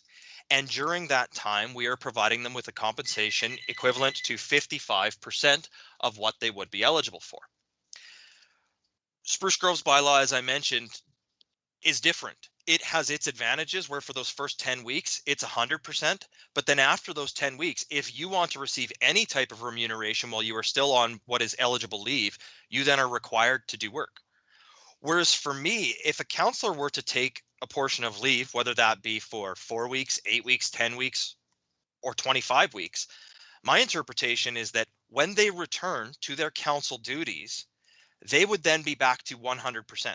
They would be off of leave and they would return to active duty. And as Councillor Bennett pointed out in her third point, I feel that we do have a duty to accommodate. And now I don't feel that there is any requirement for that to be put in the bylaw. I feel that that is a cultural thing, that is something that we as the town of Stony Plain would look to ensure. Now, we could look at things like providing childcare expense for council members and so on and so forth to provide, again, more alternatives to support younger people with younger children running for council in having those type of things in there.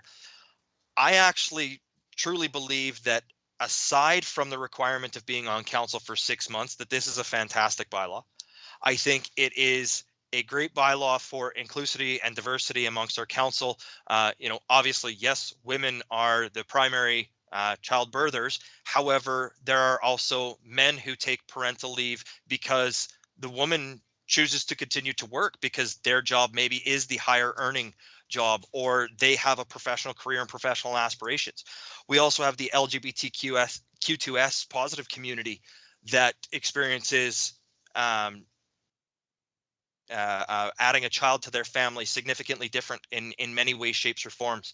And again, I don't know necessarily how this addresses some of those, whether it does or does not address some of those, because surrogacy is not necessarily adoption, but it's also not childbirth. So, where would surrogacy be considered in this? Ultimately, I think it's been said that this is our first crack at this. And this puts something in place that provides a guarantee. We have nothing right now in place that provides anybody with any type of a guarantee for leave, the amount of time, and the amount of compensation that they will receive for that. Now, if some councillors feel that there are some unanswered questions that need to be answered before we bring this through, I'll be supportive of that. But I do truly believe, after reviewing the other bylaws that are out there and how they're structured, that the only downfall of this bylaw is that waiting period in respect to when they would become eligible. So I would fully support this bylaw to go through all the readings this evening. I think it's a great bylaw. And, the first time or two that it's put to the test, we may find some things that might need to be tweaked. I don't think it's right to expect that we're going to get this perfect on the first time. I think this is a great start, and I think we should move forward with it. Okay, thank you for your comments, Councillor, and thank you for bringing that comparison between the city of Spruce Grove, what they currently have in their bylaws for parental leave. But it was also mentioned here that we also have other municipalities that are surrounding us by Councillor Plechko. And we asked the question, Parkland County does not have a parental leave bylaw. So if we want to be like our neighbors, do we side with the city of Spruce Grove, or do we side with Parkland County? Or do we do a model which is kind of Stony Plain, which this seems to be like Stony Plain, and it seems very fair. And I would concur again that The 6 months does seem lengthy. That's why I asked the question for staff, and the staff is 90 days. So that might be something that I would consider having changed. Okay, moving on, Councillor Meyer, you have a comment or a question? I'll just make it very brief. I would just echo Councillor Bennett's comments. I too would like to support this, as it is a very important issue. But as I stated earlier, I'm not sure exactly that we're doing what we want to do. But to get the ball rolling, I can support the first reading of it. But I too would like to see, and I hear Councillor Laurie's comments, expectations of perfection on the first go around, but there are a few things that are, I think, glaring. So, we should try to do our best on our first go around. Okay. Okay, thank you, Councillor Meyer. You said there's some things that are glaring. Can you kind of define that so that we can address it as a council and debate it? Because I don't feel comfortable setting anything back to administration without some clear direction. As you've heard, there's lots of different comments going around, and Yep. there's different policies that on both sides in terms of our capital region.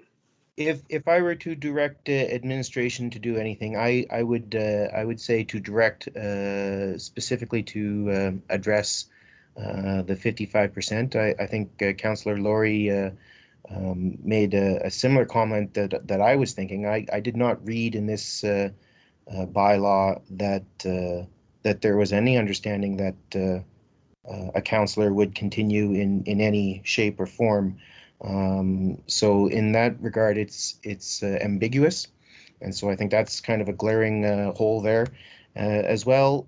Now maybe it's not as glaring, but I would say certainly compared to Spruce Grove's options, where they give choice, I think is important in giving in that enticing aspect. If we are putting this forward to entice a more diverse group of candidates, I think choice is an important consideration. So those two things. Okay, thank you very much for that. So you're looking at maybe some change to the 55%. Maybe it's similar to Spruce Groves, where it's 100% for the first 10 weeks and nothing for the other 10. Like that's a balance, or maybe it is that council settles on, for the entire 26 weeks, it is going to be 60% or 75% or however that is. And then you also mentioned about the Spruce Groves policy of choice. Any comments about the Parkland policy? Maybe should we align with Parkland County and not have a policy? Sorry, are you asking me? Yes, because I'm just trying to understand where you're coming from so that I have these notes down here. So that I want to. Yeah, well, I mean, without slagging Parkland County, I'm not sure they're exactly the community that I would look to for any guidance on this policy. Okay, thank you. Moving to Deputy Mayor, go ahead. A couple of things there, Mayor Choi. In principle, yes, like Councillor Bennett, I would support this. I'm not exactly sure procedurally where we go, because it's asking for 3 readings tonight. I'm not so sure I can pass it as 3 readings tonight as the way it's stated. I am concerned about the discrimination thing. Can we address that before that says to us, no, we are not. We're not violating anybody's rights. Definitely the new term status, in the first 6 months before you qualify, it bothers me for somebody who's been on council for 1 term or 2 terms or even 3 terms. I think that's needs to be addressed. So refresh me then if I say I can support the first reading, but I want some things ratified in the agreement. Procedurally, how do we go from there? Okay, thank you, and I appreciate those comments. And I'm trying to understand where you see the discrimination. This is a parental leave that allows both male and female counselors to take leave. I think we've talked about the amount of pay and stuff like that, that I'm looking at the discrimination thing. I'm not saying it's against a man or a woman. I realize it's parental. And I'm just wondering though, again, we have not really established how we're going to pay people when we don't, we haven't set that out clearly with our other leaves of absence called what they are, if I'm making myself clear. Right. So on the MGA does not stipulate that. So then it's at the discretion of council at the time that the individual is requesting a I don't, whatever that word is, section 7144, section 72 or something like that. Well, as long as I can be convinced, and I think I'm getting there, that it's not discriminatory there. I'm just piggybacking off of what Councillor Bennett said, that we are taking people and saying 55% were, and it's written in. Why are we writing it in when we don't write it in for the others? Should we write it in for the others, or should we just leave it that it's discretionary, let the applicant make their application, I guess is the right word, and let council decide? Okay. Thanks for the comments. And again, that I think 55 is probably where labor relations is, and that's probably why it's recommended, and that's why it's similar to some of the other policies that are out there that other municipalities have. I think because there's so many different moving parts here, this is not a standard kind of labor agreement, because as we know, members of council do not qualify for a lot of the labor standards laws. We don't get EI, we don't get a few of those different things. So when we're trying to compare apples to apples, is very, very difficult. So we have to keep that in mind of what we're trying to do here. We're trying to work within a system that is outside of another system by comparing the other system to it. And I appreciate that. I didn't do the math on 100% for 8 weeks or 10 weeks, whatever it is, and 0 for the balance. But if we do it for 26 weeks and it's 55%, is there much difference, any difference? And maybe who's coming ahead? Somebody better with a calculator than me can figure that out. I just would like to, I agree we're not going to get this 100% right, but I'm a firm believer. We've never really taken that attitude with other bylaws. We do our best to get it right the first go around. And then when it gets tested, we make modifications. Right, for sure. And definitely, Thank you. Definitely we need to pass a bylaw so that we can test it to see how it works. And then we can make adjustments just like some of the other bylaws that we've dealt with in the past. So thank you, Deputy Mayor. Move on to Councillor Matties. You're next. Thank you, Your Worship. Just a couple of comments, and then I do have some questions of specifics of what I would like to see come back. So first of all, I feel like there's a bit of pressure for us to push this policy through tonight, and I feel that that isn't necessary. I think that we can defer this. So basically, we could go ahead and pass the first reading, but then let administration go back and address some of the concerns that have been presented. This is our opportunity to set a high bar here. We have the opportunity to be leaders, to be future focused in terms of what a diversified council could mean for the future. And what we need to be taking a look at is, first of all, with regards to the 6-month period of eligibility, there was only 2 out of 7 communities, or only 28% of the municipalities that have a bylaw selected a 6-month period. That means 5 didn't. Secondly, with regards to Spruce Grove and the alignment, their policy doesn't even, or their bylaw doesn't even specify a period of time for eligibility. Isn't that supportive of individuals that would need to take parental leave? It's basically saying, you know what, we support families and we support having children and we want to support individuals. Thirdly, I would like to hear from Parkland County, because if somebody, and they probably haven't had this situation happen yet, and that's probably why they don't have a policy, but I would ask them, what would happen if somebody was needing to take time off? What would be their current process that they go through right now? It doesn't hurt to get more information so that the first go around with regards to our bylaw makes good sense, and it makes us proud to have had it. So I would really like us to just take the time to just get a bit more information. I concur 100% with what Councillor Meyer said, with what Councillor Bennett said, what the comments that Councillor Loy had made. So I do think that we should just take the time to do it right. Thank you. Right. Yeah, thank you for your comments. And yes, we are trying to get it right, and that's why I'm asking for clarity so that we can understand what administration brings back to us. So I want to make sure that when administration brings back something, it is something that council wants. Everybody has asked for specific things. And it's been very clear to me what we want. So I'm not sure why it's not clear. Because I'm trying to figure it out, because there were some differences of comparing it to municipalities and which municipalities we compare it to, and how the labor standards are, and is 55% the right number? So that's why I'm trying to draw out the clarity and understanding. So when we send it back to administration, they can bring back a revised bylaw that meets what council wants. All right, so do you have any comments regarding on the 55%? Because that's where we're sitting at right now, Councillor Matthews.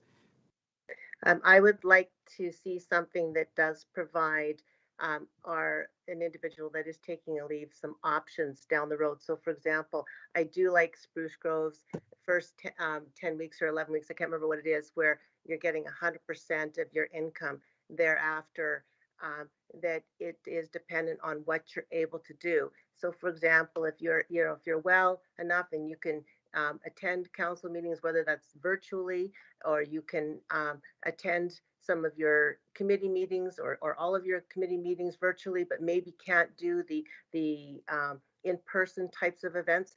Well, it's fairly straightforward what they're giving people options. So I like that idea, but I would like to understand better about, what Spruce Grove chose, why they chose, and obviously they haven't had that situation that they've had to use it that I know of anyway yet, but certainly it doesn't seem to me an overly complex process to go through. I don't see you're having 6 or 7 councillors per term going through this process, maybe 1 or 2. Right? Maybe it depends on what water well they're drinking out of. Yeah, right, exactly. But anyway, I just would like to know, so if we look at Spruce Grove, they are giving a 10-week where you're guaranteed a full income and some flexibility and choice for the individual that's taking that leave. And it's quite straightforward as to what the allocations are. So to me, that makes good sense.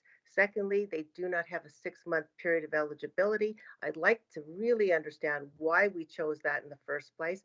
And does that make sense for our community? Are we the leaders in deciding what is best for the council that we want to see as we continue on as a community? That's right. And I think that's what all council wants. Thank you, Councillor Matthews. Councillor Plechko says he is good. Okay, so we'll skip him. Back to Councillor Laurie, please. Thank you, Your Worship. And I mean, I've taken the time to review some of these bylaws, and maybe that's why I'm feeling a little bit more confident in what we've offered. Many of them only offer 16 weeks at 55%.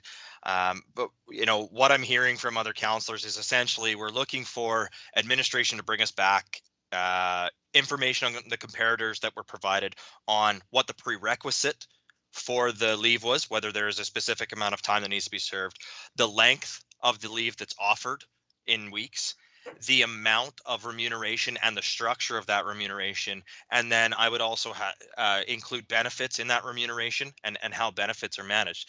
So, I mean, I can support administration coming back to us with that information. I think, again, as we start to see some of the details flushed out, I still have confidence that the bylaw that's in front of us right now is the right bylaw. I really do want to address, what Councillor Matthews has said and what has been said before about, well, when a councillor is able to return and do some of the meetings, we should pay them this much. Well, I don't think that's the case at all. I think if a counselor is able to return, even if that is in a partially limited capacity, I think they should go back to receiving their wage for the job.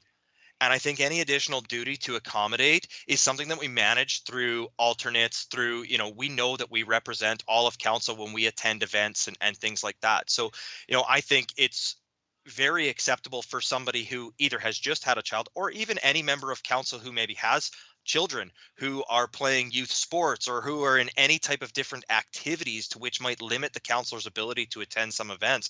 I don't think we should discredit that counselor's remuneration for that purpose either. And so, again, as I look at this and as I think of this, I do think this is great, but I understand that there's a lot of concerns. There's a lot of challenges that other council members are identifying that they'd like to see some more information on. I'm going to ask you, Your Worship, do we need a motion to refer this back to administration then to come back to us with a report on these comparisons, or what is our proper process forward here? The process, what I'm thinking is that we will approve first reading and then we'll send it back to administration. They can do the research and bring it back for second and third reading at a later date.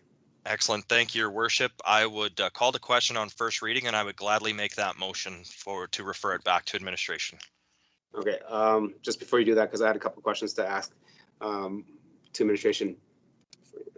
So just to administration, looking at the parental leave bylaw that was chosen, you guys chose a few that had it and a few that do not have it. So I think council is looking for what the comparators are. For example, in there we talked about Spruce Grove, we talked Edmonton's animal on its own, so we don't want to really compare to that. But what about Sturgeon County, Fort Saskatchewan, Lacombe, Sylvan Lake, and Black Falls that do have a parental leave bylaw? How closely aligned are we with to those? For example, can you break them down for us? Because you've list them here, and I've done a couple of them, but I haven't gone through them all. To give us some background of why administration chose to bring back the recommendations that they did. Your Worship, through to all members of council, I am happy to do that. I'm also happy to bring it back at a future meeting if you'd prefer. But I do have it in front of me. If you'd like a quick rundown of what we can kind of see from the comparators at this point in time. Yes, please, if you can do that. Okay. So in terms of Spruce Grove we've chatted about, so I won't go into too much on that one. In terms of the Lacombe example, so their leaves are granted for 16 weeks, after 6 months of service, and an extension is permitted with council approval, and their remuneration is set up 55% of the base monthly honorarium with no change to the benefit. In terms of Sturgeon County, theirs are set at 26 weeks with a 15-week set aside as the mat leave and 11 weeks set aside as the parental leave. Again, their salary is essentially 100% for the first week of the mat leave, and then the rest of the mat leave, which is 15 weeks, is set at 95% of the salary. And then the parental leave itself is equal to the current EI max benefit entitlement. And then the counselor themselves would pay the benefits.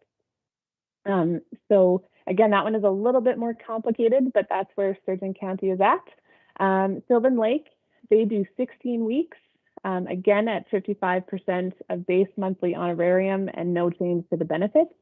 And again, they don't have any extension permitted with council approval, so they're set at 16 weeks. Black Falls, they do after 6 months of service, 20 consecutive weeks, 1 leave per term with an extension permitted with council approval. And again, they set at 55% of the base monthly honorarium and no change to the benefits. The City of Edmonton, they have a 26 weeks with very similar. It's the same structure as the City of Spruce Grove. So the first 10 weeks are full remuneration. And then again, it's a percentage based on the work that the counselor may or may not do, or whatever they may be comfortable with completing after that 10 weeks. And then Fort Saskatchewan, I don't have in front of me at the moment, so I'd have to get that one for you. The general manager of corporate services may have Fort Saskatchewan handy though. Your worship and council, I do just have written down that they are also at 16 weeks and 55%. Okay, thank you. And to members of council, if we just listened to the comparators, I think that would have been more beneficial for members of council to have that conversation if that was listed out there. Our staff are recommending 26 weeks, which is far more than the average what I heard, because I heard some 26 weeks. I heard a lot of 16 weeks. So definitely the bylaw that was proposed before you at 26 weeks is far better than most of the comparators that already have one. And 55% seems to be like the average of what it is. The difference, I've seen and I heard a few of them that have 6 months as the criteria to be eligible for parental leave. So I think having that written down on paper coming forward next time will allow members of council to have a better understanding of why administration recommend what they have recommended to members of council. Okay, so Councillor Laura, you had the motion, so I don't think there needs to be a, I think you just need to amend it yourself because you made the motion, so just to that council gives first reading and then to refer back to administration. I will gladly make that amendment. Thank you, Your Worship. Great. Thank you, members of council. So there was a good conversation around there, and definitely lots to be thought about as we consider our first parental leave for elected officials in the town of Stony Plain. The motion is for first reading, as that way it gets the ball rolling, and the amendment is to send it back to administration to provide some of those clarity for for council, so that we can continue looking at a parental leave for members of council. With that, I'll call the question. All in favor?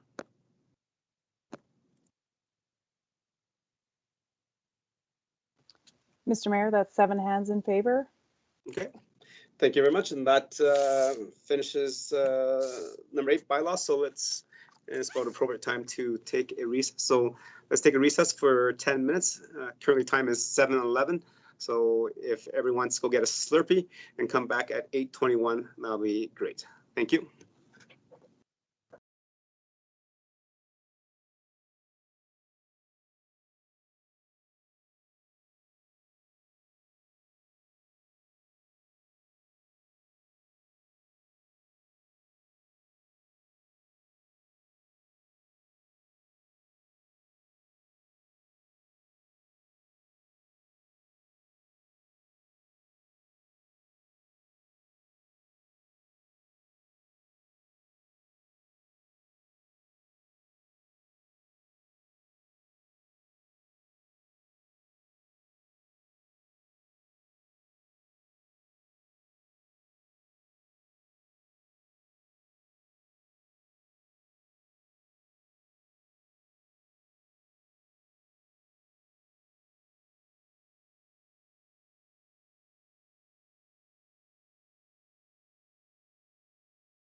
right. And welcome back to our council meeting.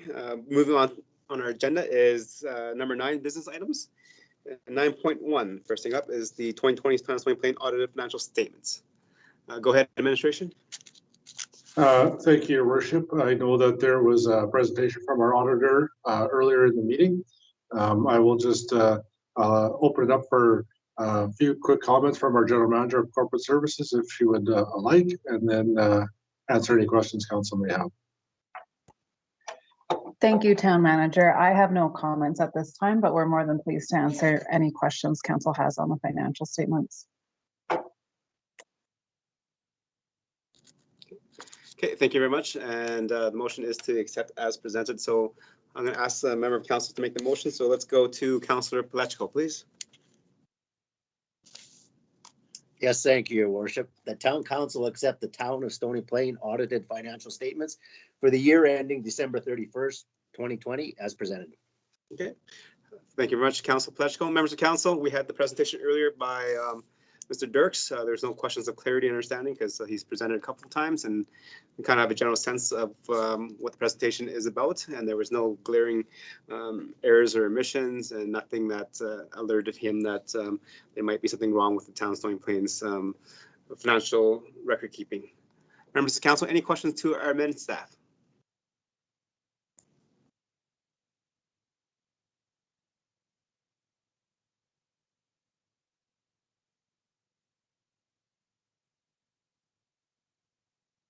Okay, Councillor Matties, go ahead.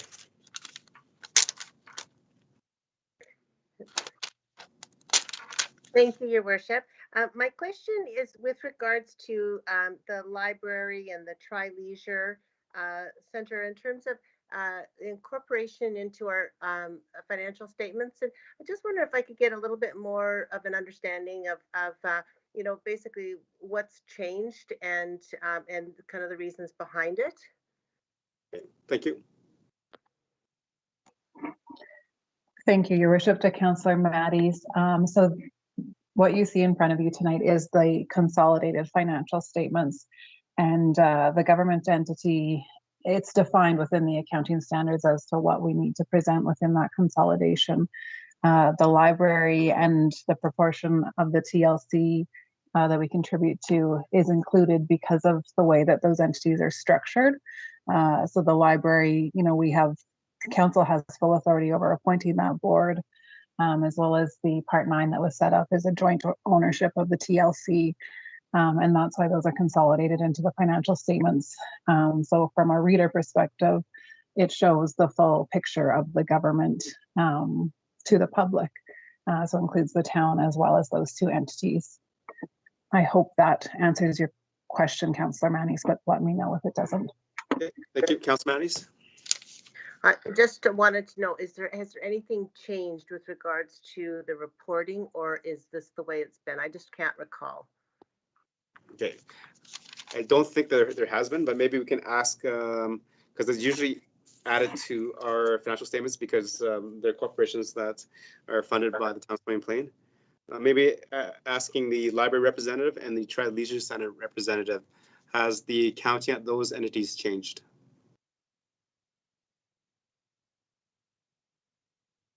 We'll start with the library. Councillor Meyer.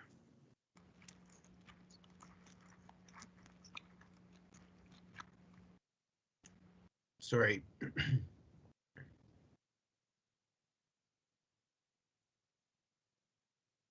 Can you repeat the question?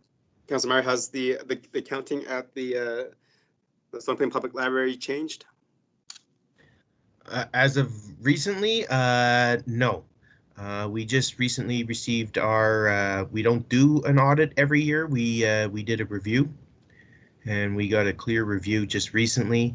There is, of course, the change at the director position. So in terms, I think there's a little bit of a learning curve from Allison having done the books to Mark, but I believe the board and Mark have a plan to get up to speed in that regard, but there's no planned changes to how they're compiled. Okay, thank you. And Councillor Bennett, the Tri-Leisure Center representative. No changes, Mr. Mayor. But I think what Councillor Matties is referring to is if they have always been part of our financial statements, has that changed? I think that's what she meant. Okay, and I believe that they have always been part of our financial statements. Maybe I'll just ask the administration that. Your worship, that is correct. They've always been included. There is a note I can point you to if that helps. Significant accounting policies, 1A reporting entity on page 91 of your agenda package that sort of explains what's going into the statements and why. Okay, thank you, Councillor Matties. Yeah, thank you for that. I just thought when I was listening to our presentation this evening, I heard that I had been phased out for a moment of the meeting, so I didn't hear all of it, but I thought he had said something that there was a change, so that's why I was asking the question. Thank you. Okay, thank you for that question. Members of council, any other questions regarding the financial statements?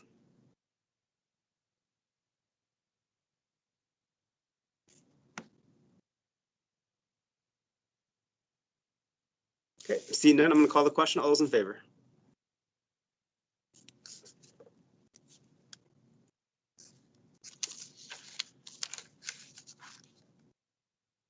Mr. Mayor, there's 7 hands in favor.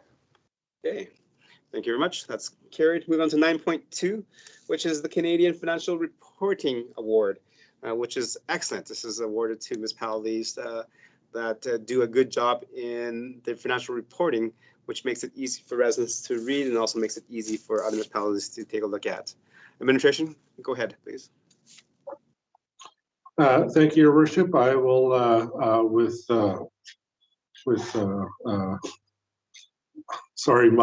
much appreciation, pass this over to our General Manager of Corporate Services to both speak a little bit about and take credit for on behalf of her team and a number of other staff members within the town. So take it from there, General Manager. Thank you, Town Manager. So as you just heard, the town has achieved the Canadian Award for Financial Reporting for the 2019 annual report that was submitted. We're proud that this is the 9th year the annual report has qualified for the award, and it's awarded by the Government Finance Officers Association, which presents it to applicants who publish an easily readable and efficiently organized annual financial report, which just demonstrates transparency to the residents. I'd just like to take this time to thank communications and all the finance staff that pulled it together. It's a lot of work, but it's also a document to be very proud of and to look back into the future. So with that, I'll just let council ask any questions, or again, just say thank you to everyone that helped out with this. Thank you for that, and congratulations on the 9th consecutive year of receiving the award. That does speak volumes to the quality of work that is done by our staff. Members of council, any questions or comments regarding that?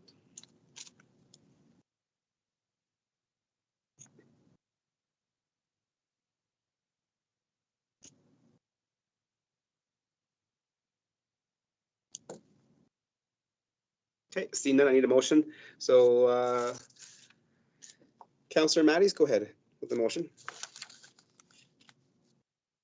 The Town Council accept the Canadian Award for Financial Reporting, CAN-FR, for the Town of Stony Plain 2019 Annual Report. Okay, thank you very much. Members of council, any debate on that motion?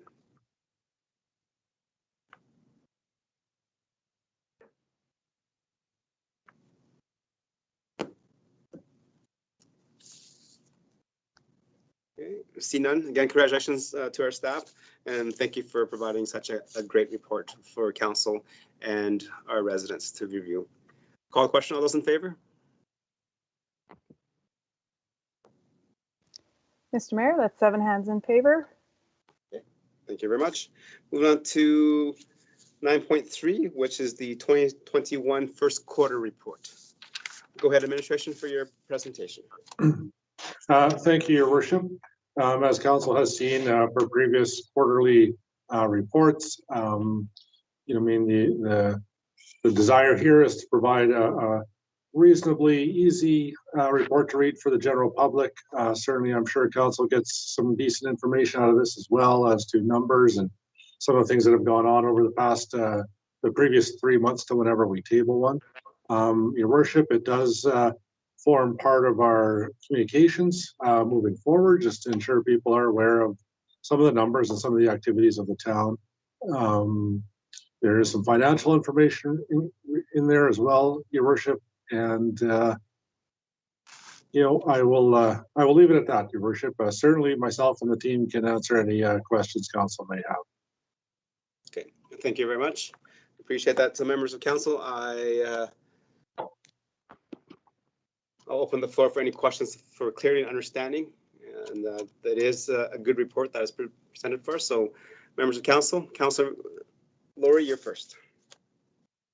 Excellent. Thank you, Your Worship. And yeah, I'll just echo your statements. It's a fantastic report. I look forward to getting this report and getting a good snapshot into what's gone on in the town in the last 3 months. Just one question that I wanted to raise, and it's on page 125 when it's going over our CPO stats, and it's the chart in the bottom right corner, the 2021 first quarter traffic incidents. And I see under laser speed enforcement that there were only 4 infractions by laser speed enforcement for the entire first quarter. And I'm just wondering if we can get a little bit of context as to how much time is actually spent on laser speed enforcement versus how much we might be relying on automated traffic enforcement to deal with our speeders. Administration.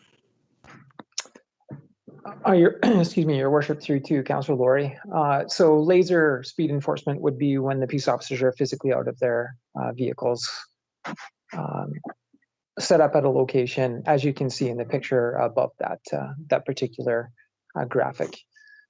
So that's one way that we do speed. The second way, as you stated, is the automated traffic enforcement. And then, of course, we also have the moving radar, which is the peace officers in their vehicles, and as they're doing their patrols around town, certainly they do speed enforcement through that methodology also, as do the RCMP. I would have to get back to you to let you know exactly how many hours we conduct related to laser speed enforcement. A count of 4 in that first quarter doesn't mean that we didn't shoot 500 vehicles, and as an example, and only 4 of them were ticket worthy. So certainly we can get back to you with actual number of hours if you require that. We can do that through email, as that count probably doesn't depict the number of hours actually spent. Okay, thank you. So Councillor Laurie, so is it number of hours spent in enforcement or the number of tickets? No, so Your Worship, and I mean there were some good comments made by the general manager there, and I guess what I would be looking at would be maybe a comparison on the number of hours that we perform laser speed enforcement versus the number of hours that we have ATE active in the community for the same time period. And then, you know, obviously we see that there were only 4 tickets. And again, we don't know whether that was from 500 vehicles, 100 vehicles, or 1,000 vehicles. So I'm not too interested in that. More so, I am interested, though, to find out, you mentioned the moving speed infractions. I'm assuming those might be categorized under driving violations for the 2021 first quarter violations issued. So again, just maybe understanding how many of those are speed enforcement. Again, just trying to get a good understanding as to how much speed enforcement our bylaw officers are doing versus how much speed enforcement our ATE is doing, and how that balance looks. Okay, thank you. I might come a little bit later on. Maybe since you brought that up, I'm just going to ask that question then. In terms of automated traffic enforcement, we had a report on that a little while ago, and then there's a kind of a variance or kind of a trigger speed before someone is provided a ticket. In terms of laser speed enforcement, is the thresholds similar or different?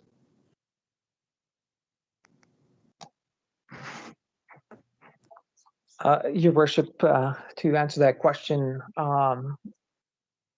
we do set that threshold in our automated traffic enforcement. as a fairness opportunity. And I think the reason being is it's a different level of enforcement. We can, through that level of enforcement, you can give a multiple number of tickets in the same time period that it would take a CPO to give one violation.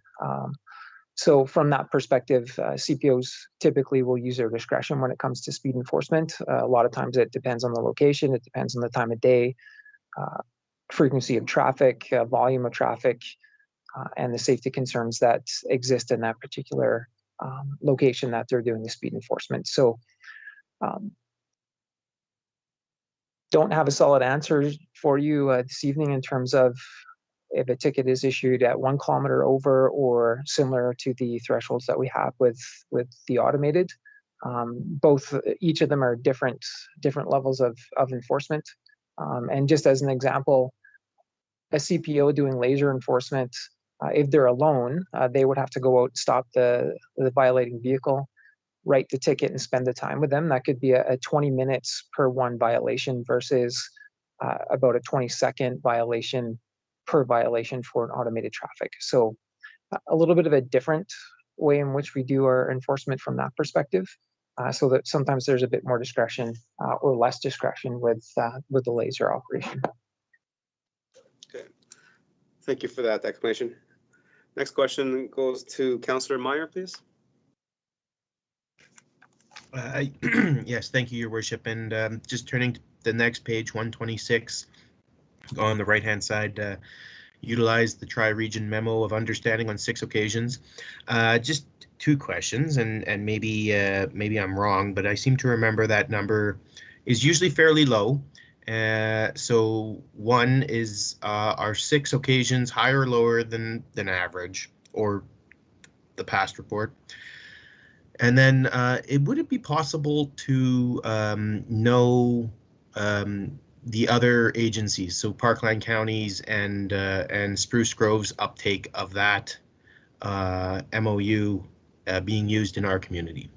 Is that something that we would even be able to gather? Okay. Thank you. Administration? Your Worship, to Councillor Meyer. So certainly, I would suggest that in the first quarter of 2021 for JFOs or Joint Force Operations, that count probably is fairly typical for quarter on quarter. I would suggest to you in 2020 we had less of those overall, simply because some of our larger events didn't happen within the region, and often that's when we're leaning on each other in terms of our CPOs go and help the City of Spruce Grove when they do Canada Day. Their CPOs come over and help us with our larger Farmers Days event. So I would suggest to you that this is pretty standard in terms of it's a low number that we typically utilize each other's forces for. Often it's for large things like Christmas, when we're doing a drunk driving campaigns or impaired driving campaigns. When we have our larger festivals, if we had locations in our communities that had some some safety concerns and required a little bit more effort from an enforcement frequency, then we may look to our other officers. Sometimes if people are sick and have less officers available and we're able to help out, we certainly will do that from time to time, but that's typically not the norm. It's usually at the larger events. The joint groups that we are involved with, we do have MOUs with both Parkland County and the City of Spruce Grove, and a joint force operation can also be conducted with the RCMP from time to time. And often that's when you have those targeted driving operations that you see during holiday seasons. Okay. Thank you very much. Sorry, can I have a follow-up, if I could? Go ahead, Councillor Meyer. And I appreciate the general manager's clarification. I guess it must be my misunderstanding. I thought the Tri-Region memorandum of understanding, I thought that was situations that involved our peace officers, if they happen to be in Spruce Grove or Parkland County for whatever reason, they would use this understanding to enforce things in our fellow. I did not realize or appreciate that they were sort of joint planned. I thought they were sort of spare of the moment or just opportunities that they couldn't ignore. I guess would I be wrong there? Okay, that's a good question. Go ahead. Your Worship, through to Councillor Meyer, sorry for my misunderstanding. Our officers will not typically go into Parkland County or City of Spruce Grove and just generally enforce, and nor will their members come into our community and generally enforce. Usually when we're doing joint force operations, it's targeted, it's planned, it's scheduled, and it's for a purpose. I would suggest, though, being that the detachment and our members do go to the detachment to pick up vehicles and do some office work from time to time, they might be in the City of Spruce Grove, and there might be an infraction of which they cannot ignore, of which they might enact. Similarly, Parkland County CPOs are through our community quite often in getting to their jurisdiction south of our community.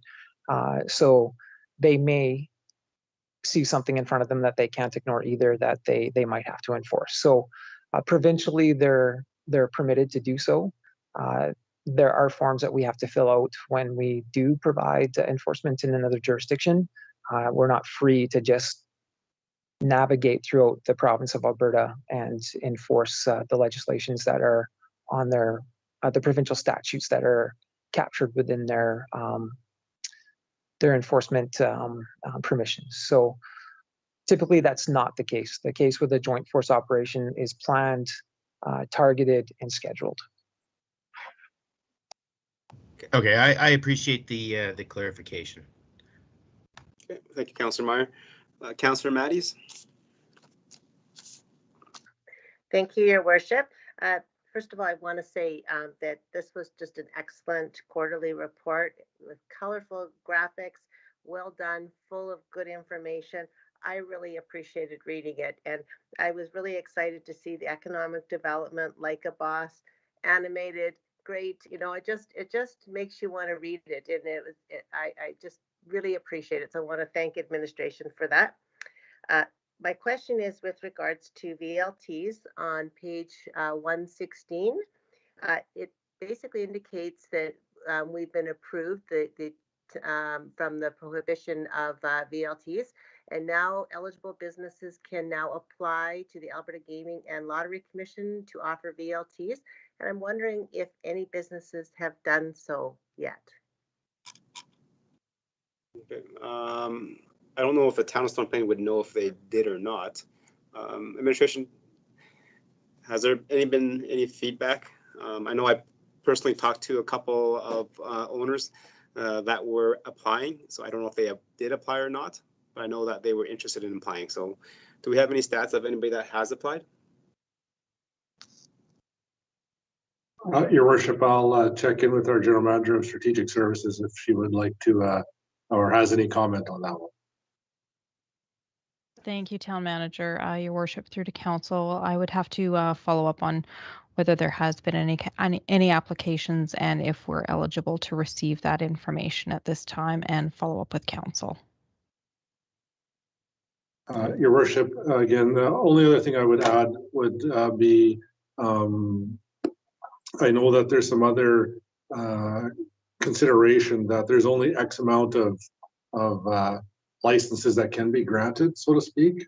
So, you know, that's again between the business and the provincial government, and maybe just ensure when our general manager provides a bit more information, we'll check a little bit further into that. I know that was a dialogue at one point that I had.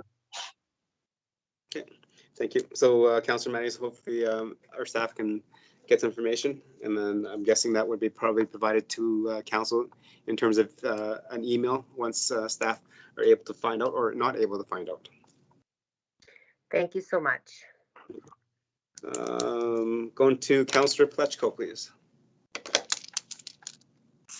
Yes, thank you, Your Worship. And again, to administration and the staff, great job on what you've done here. Reading through this, question come to my mind here. It's a very basic one. Accessible transportation services. I see we have 31 new clients, 21 in Stony, 8 in Spruce, and 2 in Parkland. My question is, Parkland County, how far does our new ATS go into Parkland County? And adding to that, it also adds residency location statistics. Other is 0.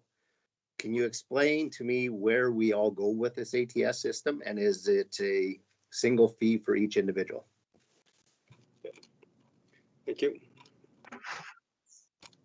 Your worship, through to Councillor Pletchko. So the primary areas of the service are Spruce Grove and Stony Plain. Parkland County does have some clients in the, I believe it's Spruce Village, which is just north of Spruce Grove, or sorry, Parkland Village. I think it's Parkland Village, just north of Spruce Grove. So they do have some clients from that area that do need our service. We don't go deep into Parkland County. It's a very very close proximity to either Spruce Grove or Stony Plain. Often, some Parkland County residents will make their way into one of our 2 communities and travel from there. With respect to the fees that we charge, it is based on per single rider. So the single rider would be charged the fee based on their destination. Did I capture your questions, Councillor Pletchko?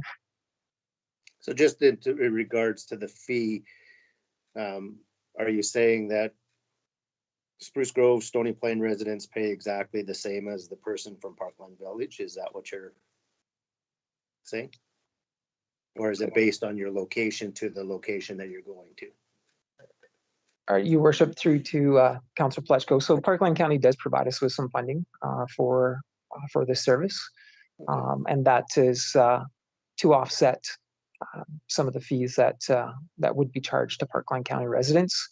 But the fee is the fee, and it's, if someone's going to Edmonton versus going to Stony Plain, or sorry, into Spruce Grove, sorry, for an appointment, then the fee would be higher. So it is based on destination, but it's not based on your residency. Okay, thank you. Thank you. Thanks, Councillor Pletchko. Moving on to Deputy Mayor. Pardon me. Yes, thank you, Worship. I have 2 questions. I don't know whether one can be answered tonight. It's regarding social media, 119 and 179, engagement analytics. And I don't understand it because I see a lot of the numbers with the arrows pointing down, which I don't understand. Does that mean that people aren't utilizing our services as much, or whatever? Just like a little clarity, because we have had lots of comments about us communicating via social media, and I hope we're doing a good job, but I don't know. So maybe if somebody can get back to us on that, generally as a memo. And the other one I have is the bylaw. I noticed 124, 179. It said dogs at large, 21. That was the number of complaints, which I thought was rather like a big number. And I'm just wondering, what do we do about that? I do know of a person who has a large dog, and their dog is continuously on the loose. And I don't know how many times, let's say, do we respond to a particular address, and if this is the 3rd, 4th, or 5th time within a relatively short period, do we take corrective measures by issuing them, a bylaw ticket and a fine, because it's takes away from our officers? That's my question. Okay, thank you, Councillor Deputy Mayor. Just gonna go back to your social media question. If you look at page 118 of 179, as you referenced earlier.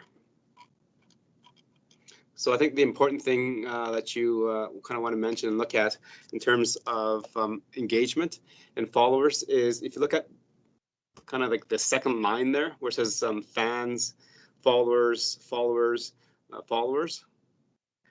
there's an increase. So that means there's more people joining those pages so that they can get Town of Stony Plain information. The reactions, I do not pay much attention to, because they're based on what is presented. So if we had a quarter that had a lot of things that we pushed out and people enjoyed it, they would react more versus maybe if there was not as big story, then so people would have watched it, but they didn't hit the like button, or they didn't hit the share button, etc., or they didn't comment on it. So in terms of social media, I think the best line to keep a look at is has the number of fans and followers of our social media increased or decreased?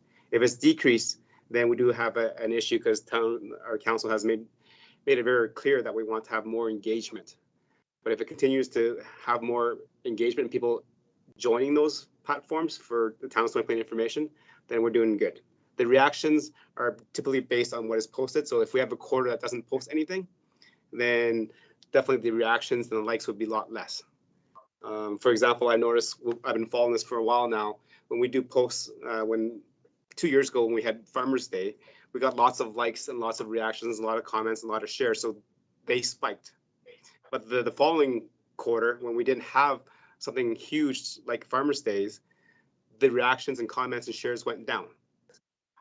So that's an easy way to look at it, Deputy Mayor. In terms of the bylaw dogs at large, I'll ask administration to provide some clarity on that.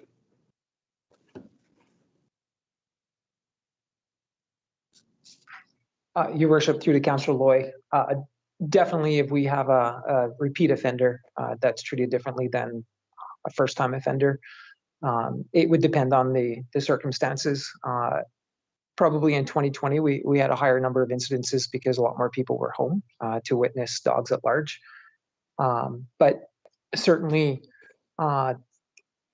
officers will go and speak with the owner of the dog, especially if they're tagged or they've got the tattoo in the ear, or there's a way for us to identify, and we can easily take them back to their place of residence. Certainly talk to the owner if it was, I don't know, little Poochie got out the door and took off, and it's not typical and just escaped the kids, or they opened the gate, or whatever the case may be, then they would use some discretion with that. But if it's a constant file and constant complaint that we continue to get, then CPOs would handle that very differently. Okay, thank you, Mr. Hill, and I'm glad to hear that, because I know it can be a very time-consuming issue. And Mr. Mayor, yeah, I'm still, I do understand what you said regarding social media. I just found that particular page didn't enlighten me really at all. And the more I tried to look into it, the more confused I got. So I'm just, that type of reporting, if it was good for everybody else, that's great. For me, it was not helpful. So that's my comment. Thank you all. Thank you, Deputy Mayor. That's all the questions that members of council had. Okay. Actually, maybe a question for admin staff regarding the stats on page 126 from the first quarter of 2021 versus the first quarter of 2022. There's actually a huge decrease in the number of summer incidents. Can staff provide a commentary on that?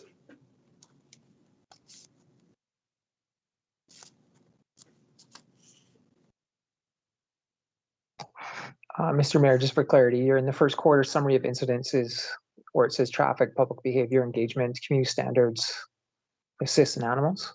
That's correct. I noticed there's a considerably drop off. Does it have something to do with the current situations we're in, or the realities that we are, etc.? Thank you. Yep. So, Your Worship, when I look at community standards, again, that would be snow and ice removal. I think we had a very mild first quarter this year. Certainly, I think that would explain the lion's share of the community standards with respect to that. If I recall, last year we had a very different year, and there was a bit more freeze thaw where we were dealing with ice and snow complaints more often. So I think that's a big discrepancy there. With respect to traffic, I think again with COVID-19, perhaps we're seeing less traffic or more compliance with respect to people in the first quarter this year versus last year. I think towards the end of the first quarter of last year is when the COVID-19 impacts started to hit our community, versus this year we were in restriction living right from day one of this quarter for sure. With respect to animals, again, probably a reasonable explanation or thought process would be more people are home, so there's less ability for animals to do some of the things that they may have done in that first quarter of 2020 in terms of being at large, barking uncontrollably throughout the day, and those types of things. So I just generally think they're people being home, people traveling less, and the weather have certainly impacted the numbers that you see in the first quarter of this year versus last year. Thank you much, General Manager. And I'll go over to Councillor Bennett. Has a question or a comment? Go ahead. Thank you, Mr. Mayor. This is an excellent report. I always enjoy reading our quarterly reports. But my comment is on the FCSS portion of this. Mr. Mayor, could you refresh my memory? Do we usually see FCSS in this quarterly report, or is it only their own yearly report that we see? Good eye. I think this is one of the evolutions of the town of Stony Plain to bring FCSS more embedded into the town of Stony Plain. Usually FCSS has a separate report, and this is as we continue to bring them in and have kind of community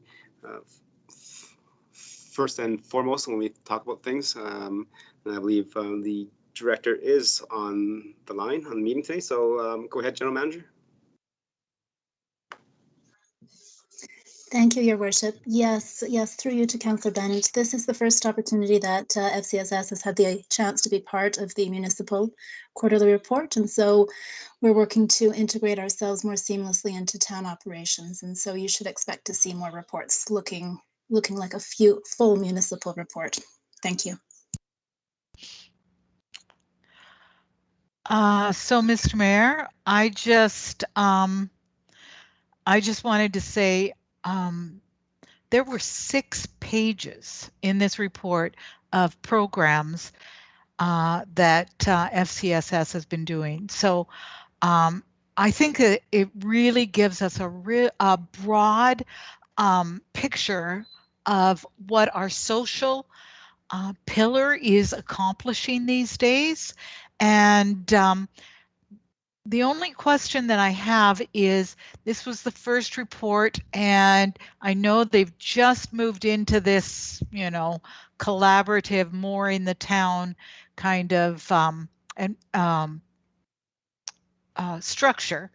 But I'm just wondering, through to our general manager, are there any how's it going? How's it going? Are you finding some ways to make things more efficient, or is it still in a transition?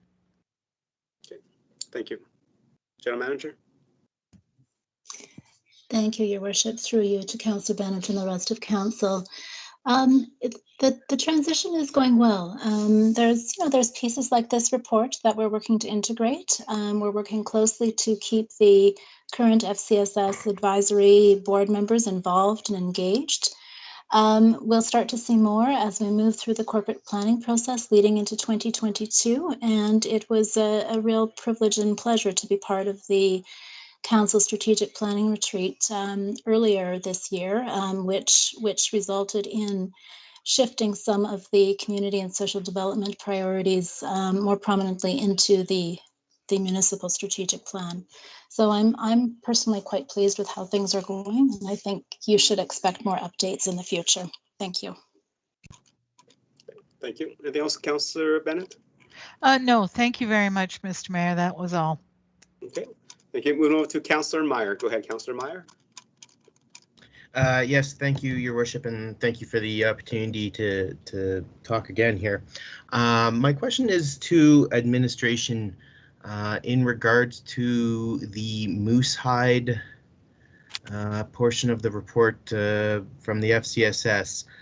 I'm just curious if I well, I'll just kind of give my concern here. I just recently have been reading this article about a young man. His last name is Strasser Hurd. He's a young man down in Calgary who followed a bit of what we are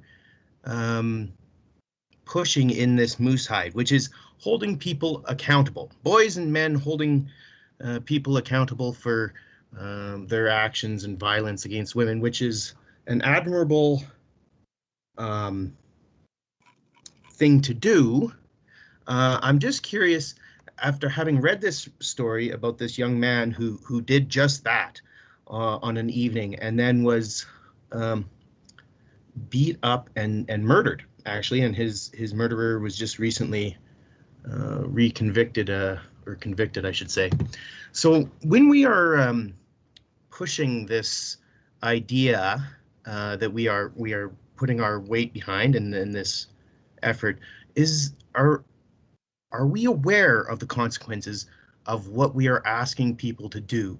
And has this unfortunate, is our manager aware that this has occurred? And are they aware that this is what this program asks men, and specifically boys, so I'm going to assume that means young men, to interject and put themselves in these not just uncomfortable positions, but like I just gave an example, potentially life-threatening situations. And I just would like maybe some comments from admin on that.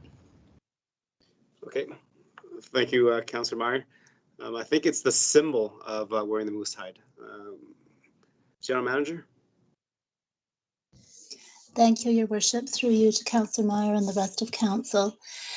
So campaigns like the Moose Hide campaign, our Cut It Out campaign, and our elder abuse campaigns, they all focus on the principles of, to speak out, to be aware, but also promoting that you need to be safe in order to do it. So we're never advocating that a person should speak out and thereby put themselves at risk into a situation. All of our campaigns work to ensure that people know the proper channels to go through if the situation is more serious than what they can handle, and to use good judgment to protect themselves. I wasn't aware of the situation that Councillor Meyer mentioned. I will certainly look into it, but what we're encouraging is that people will have respectful conversations when they see abuse occurring, whether it's through the Moose Hide campaign or, as I mentioned, through various other campaigns. Thank you. Okay. Thank you. Councillor Meyer, anything else? No, thank you. Good. Another question for administration on page 127 regarding kind of the facility bookings and rentals. It's good to see that we've actually had some events and able to have some utilization on that. In terms of the number of hours canceled and stuff, does administration see in the last quarter any kind of improvement in terms of being able to have those facilities being used and booked? I see from the pictures, I think definitely following all the parameters, and I see that on the picture. So can administration provide a little detail on how that's coming out? Your Worship and members of council, certainly Heritage Park and our other facilities that have the ability to welcome community members and community programming. Definitely, COVID-19 has impacted those facilities for sure. As we continue to relaunch and the various stages of relaunch or the path forward, as it's being called now, do provide more permissions for us to use our facilities and utilize our facilities. So where possible, we're able. We're certainly permitting those activities to go back into our building. Often that includes markets and more of the economic development side of access to the facility. So examples of that would be farmers market certainly has been permitted to occur for the majority of the COVID-19 response. They have change some of the definition around market in terms of typically we have trade shows out at Heritage Park, if they eliminate if the market does not have booths that are basically sharing information versus booths that are selling things to people that are attending the market, is classified as a market. So there are some definitions that have changed. There is some restrictions that have adjusted slightly to allow a wider opportunity for people to do things that have typically been hosted at Heritage Park. Certainly, we're seeing number changes to funerals and weddings in the indoor environment that really haven't changed or encouraged people to book because the numbers are still at that low threshold.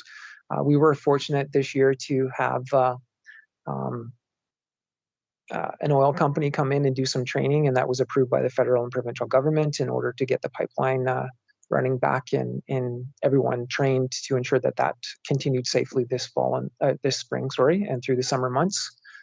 And there are others certainly looking at our facility from that perspective, as it does provide good spacing and safe environments for people to conduct their training. So some of that unique stuff has come to us, but primarily the typical cycle of what we would typically have at Heritage Park has started to see some uptick with more permissions, but certainly not to the level that we're used to seeing without COVID restrictions.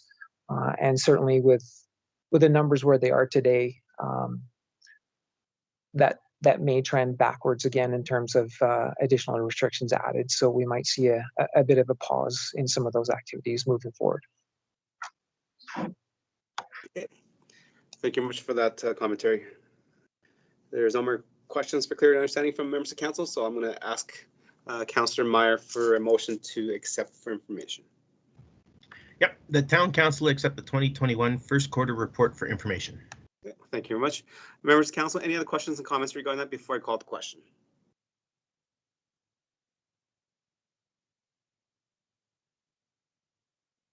Okay, see none, I'm going to call the question. All those in favor for information? Mr. Mayor, 7 hands in favor. Okay, thank you very much. Moving on to 9.4 is the revenue taxation policy. Go ahead, administration. Thanks again, Your Worship. I will ask our General Manager of Corporate Services to speak to this item. Thank you, Town Manager, to Your Worship and all of Council. So as you remember, on April 6th, we had brought the updated revenue and taxation policy for discussion with Council. As we had mentioned at that time, the policy is still relevant and meeting the intended purpose other than the property tax section. For Council clarity tonight, the changes that we had proposed and continue to propose as a recommendation tonight is implementing a taxation rate split between the residential and non-residential rates, which will slowly raise the non-residential rate to the EMRB urban average split. I do have the Manager of Finance on the line as well, and I just pass it over to her to speak a little bit further to the recommended changes. Thank you, General Manager, and good evening, Council. Administration presented data showing the non-residential rate has been steadily decreasing and is low in the region, while the residential rate has been steadily increasing and is on the higher side of the Edmonton Metropolitan Regional Board comparators. It was identified this due to the 80-20 tax revenue split included in the past policy, which uses both the assessment and rate in the split, adding complexity to policy implementation. Revisions to the policies has replaced the tax revenue split of 80 residential, 20 non-residential with a tax rate split of 1.4 that will work towards the average of the EMRB urban comparators less Edmonton. This means that for every $1 that a resident pays, the non-resident will pay $1.40. This will ensure fair and equitable distribution between the two classes due to the ability for non-residents to deduct property tax and pass on the cost of the service good that they are selling. A small revision to the proposed policy since presentation on April 6th is highlighted on page 151 of 179 of the council package. Wording was added regarding the implementation of the split rate and staging through taxation years 2021 through 2024, mirroring the policy review timing. We'll now take any questions that council may have. Okay, thank you. Members of council, any questions for clear understanding of the proposed revenue taxation policy update?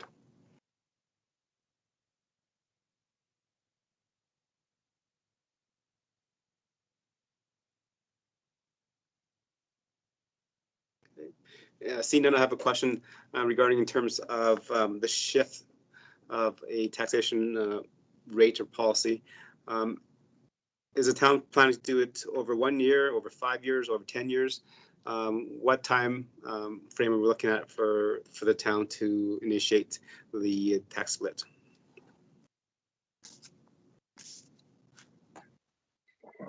Thank you for the question, Your Worship. I just asked the manager of finance to speak to that.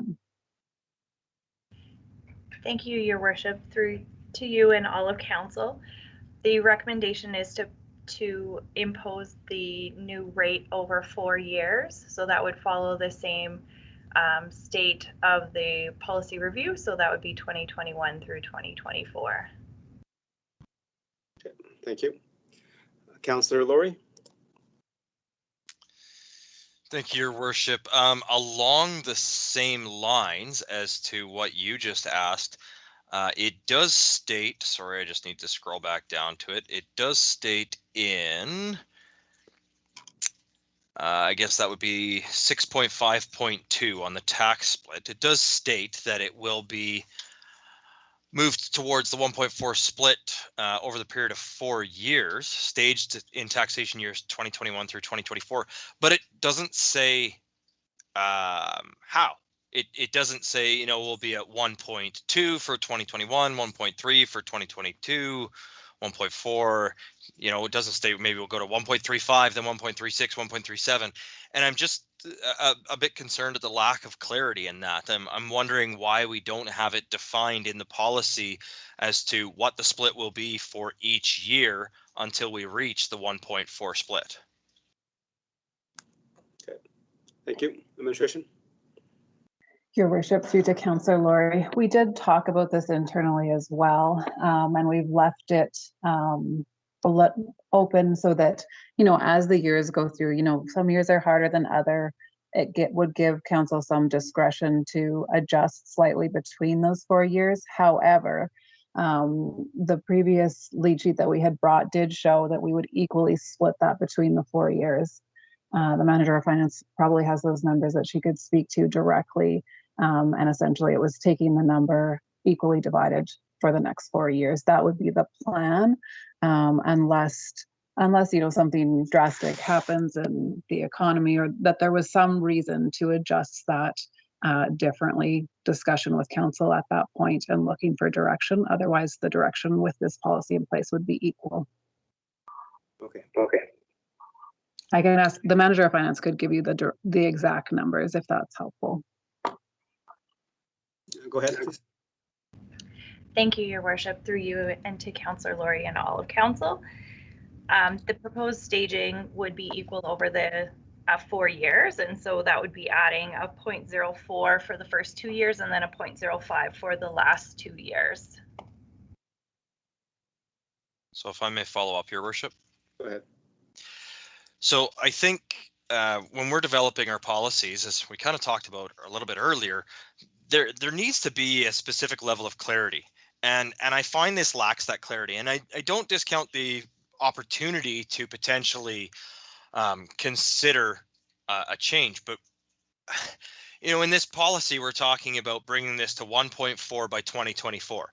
So any deviation we make in that, if we lessen the impact, say next year, that means the year after has to be bigger if we still intend to meet this policy. And I think it leaves that level of unclarity where somebody reading this policy, particularly a non-residential, is going to look at it and they're not going to know what is next year going to look like the year after, and the year after. And so I think we do need to define it in the policy, what that staged incremental change will look like. And if something does occur where council feel that a change is deemed necessary, I mean, this is a policy. It can be changed.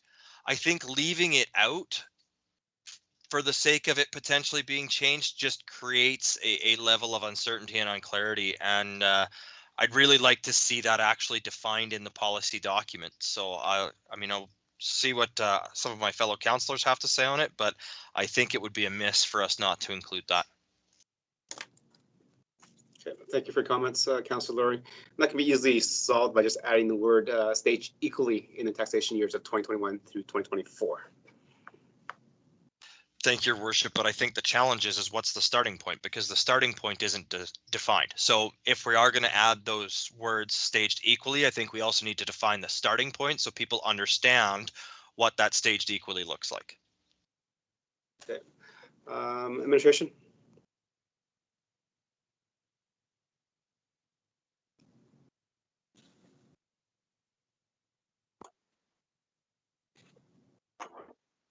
Your Worship, I'm just thinking it through a little bit. I guess the challenge, let me think about it for a minute here. Manager of Finance, do you have anything to add on that? Thank you, GM, through you, Your Worship, and to all of council. As the general manager had mentioned, we did have this exact debate, which is why our heads are spinning a little bit too, and how we word this. But one of the big reasons why it was left out was, and thought that it could be dealt with at tax bylaw each year, is also because if the town sees substantial growth, then maybe we can get there in that year sooner or later, and it would give council the will to have some of that flexibility rather than a hard and fast 4 years, this much per year. Okay. Councillor, anything else? No, that's all for me right now, Your Worship. I think it needs to be in there. That's my opinion on that. Okay. Thank you. Any other questions of clarity and understanding or comments from members of council?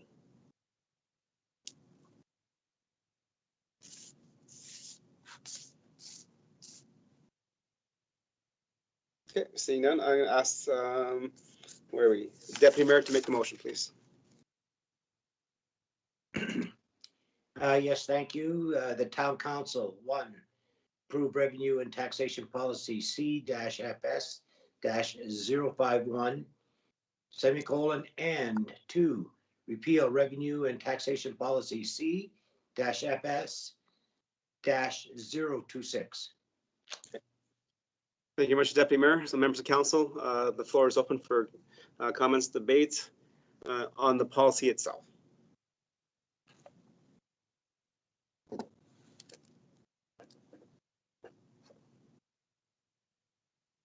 All right, I will start. Personally, I think this is a good direction that the town of Stony is going. As mentioned by the managers, that the tax split of 80-20 that was approved by council quite a few years ago has served its purpose, and at this point in time is actually a detriment to members, to the residential community, because it has not grown as fast as the commercial side. As the non-residential side, Town of Stony Plain has been hard at work building a business environment in our community that attracted more businesses to move in and to expand and to grow. And we're starting to see the fruits of that labor, which is the reason why that side has grown more and quicker than the residential side. And leaving at an 80-20 split does have some issues and problems. And I think from what I understand from the presentation a couple of weeks ago and to this one is that this will help alleviate that now and going forward. I appreciate the fact that it is the tax split will be introduced over a 4-year period and not all at once. That does give me some reassurance that as residents and businesses can see it happening and can also plan for it. I'm not too sure about Councillor Laurie's question or comment earlier about having it built in the policy. I do appreciate the fact that the administration said we could, but I think it might be better if we don't, because then it allows the flexibility of council to change that without actually having to come back and change the policy, because it's as long as we get to 140 and not exceed it within the next 4 years, that does meet the policy itself, and then when it comes for review in 2024, council has an opportunity to revisit that and relook at it again. Members of council, any other questions, comments?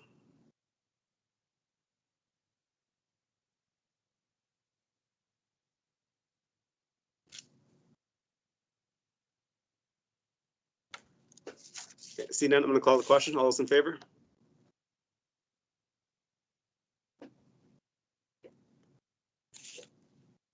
Mr. Mayor, there's 7 hands in favor. Thank you very much. Moving on to 9.5, which is the recreational facility. Go ahead, administration. Thank you, Your Worship. I believe we're going to have a bit of a presentation to provide, so I'll allow our general manager to get that up there. I think we're going to do some screen sharing on our presentation. There we go.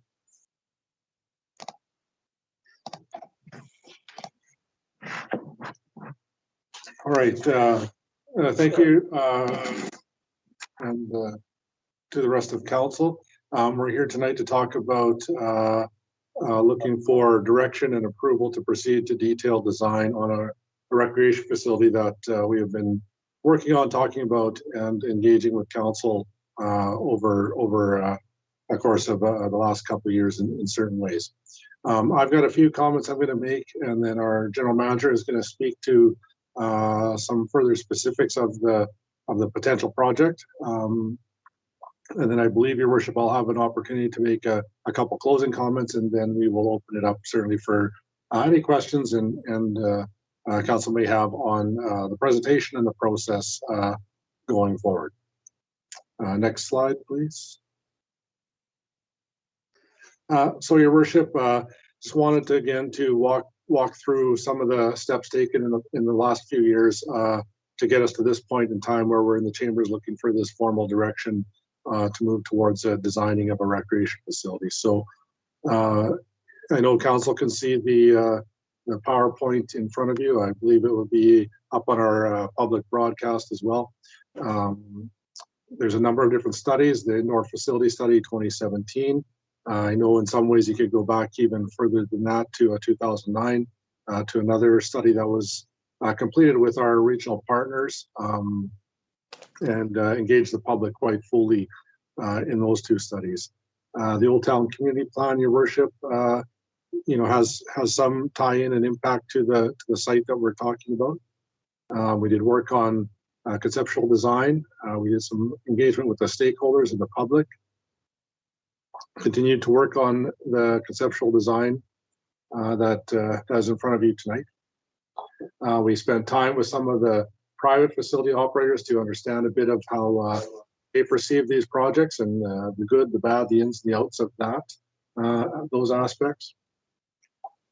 We earlier in calendar year 2021, we had a bit of an outreach to our regional partners over in Spruce Grove and Parkland County to give them an update as to where things are at on this particular project. We've been spending time with contacts across the municipal sector, with similar projects, similar facilities, just continuing to understand how we can make this thing potentially the best that it can be. And the other thing too that I think is important to add, Your Worship, is the work and the effort and the partnerships in that Old Town South area, in and around Glen Hall, in and around the new Stony Central rebuild site. We've continued those discussions as well with a number of different stakeholders and partners on that in that area. Your Worship, and I think to the rest of council, there's been a lot of dialogues, a lot of conversations, a great deal of engagement, both within our community, but also outside our community in the region over the past few years on recreation. Council is aware that this evening as well, Spruce Grove is receiving information on a recreation facility in that particular community. So we've been lot of work, a lot of time, a lot of effort, a lot of engagement has gone into where we are today, Your Worship. And should council see fit to direct it to go to the next step, the next phase in this project development, that engagement would continue for sure along at that time as well, Your Worship. I think I'm going to stop there and hand it over to the General Manager. Okay, thank you. Thank you, Tom. Just one second. So, Council, now we're going to get into a bit of the design considerations that were included in the report. So the next few slides here definitely are going to summarize the robust report that we provided Council. And some of it's not verbatim, but certainly it provides the highlights definitely that are included in the report. So the design considerations that we're proposing this evening and recommending this evening that be included in the project as we continue moving forward.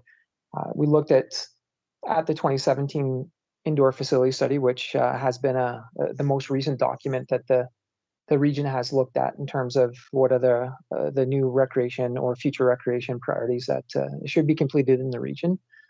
This design work that we're proposing does align with that particular document. We feel that what we're proposing this evening or asking council to consider this evening delivers the greatest diversity of program opportunity. There's several opportunities for people to use this particular facility. It's not one specific activity. It certainly can have the potential to offer several different activities, and several different age groups can be impacted by this particular building. We believe that we've gone through a gamut, and future slides in a few moments will speak more to this, but certainly we've looked at a large financial project potential, and we believe that what we're proposing this evening certainly puts us more in that financially achievable ballpark, so to speak. Complements the current regional recreation facility inventory. So we do have the tri-municipal region facility, TLC, the tri facility that does have several recreation components to it, and facility and community components to it. As the CAO just mentioned, City of Spruce Grove is certainly talking about the potential of a facility in their community, and we'll get into some of the specifics of that shortly. And we believe that this facility certainly does provide some complementary components to what exists and what potentially will exist in the next 24 to 36 months. And we're also considering looking at how can we extend the potential operational season of our existing outdoor aquatic facility. There are some options on the market now that have the potential of permitting the pool to continue to be an outdoor pool in the summer, and has the potential of being covered and can extend the usability of that facility in the winter. And certainly this design work will give us the answers to those questions. From a conceptual design perspective, definitely council is aware of the work that's been completed. So initially we did start with what were the recommendations in the 2017 plan, and what would it cost, or what would it take for us to action all of those recommendations. With that, the development of the drawing that you see here, the conceptual drawing you see here with respect to covering all of the 5 priority areas that were included in the 2017 document, being dry sports, arenas, and aquatics. And with dry sport, there is tracks, gymnasiums, field house, those types of things. So certainly 5 areas could be covered under 3 larger, broader terms. When we looked at that, the overall cost of $93 million certainly was a large number. Then we, through engagement and discussions with council, did look at a potential 2-phased approach to the project, which would basically include the 2 phases. Would be the phase 1 would be the field house aquatics, and then phase 2 was the arena. Then we further expanded that or refined that to a 3-phase project, which included the fieldhouse gymnasium as phase 1, phase 2 being the aquatics, and phase 3 future arena. Each of those came with a price tag of 25 million plus. as you can see on the graphic on the screen in front of you. Behind is just an artist rendition of what the facility could look like from a streetscape. So our further refinement is based a lot on a project that we did some research on in Martinsville, Saskatchewan. It was a combination of some traditional construction and a tension membrane, which is in layman terms a sprung structure. It did come in 2014 at about a $10 million mark, and it does include a lot of the features that we're recommending that we look at in terms of detailed design for a facility in Stony Plain. So more geared around and more focused on the gymnasium, potential for, as you can see in the back part of this second graphic here, field opportunity, and certainly there's the running track and some fitness opportunity. So with that, looking at the design inclusions that we would be recommending that we include in the detailed design work.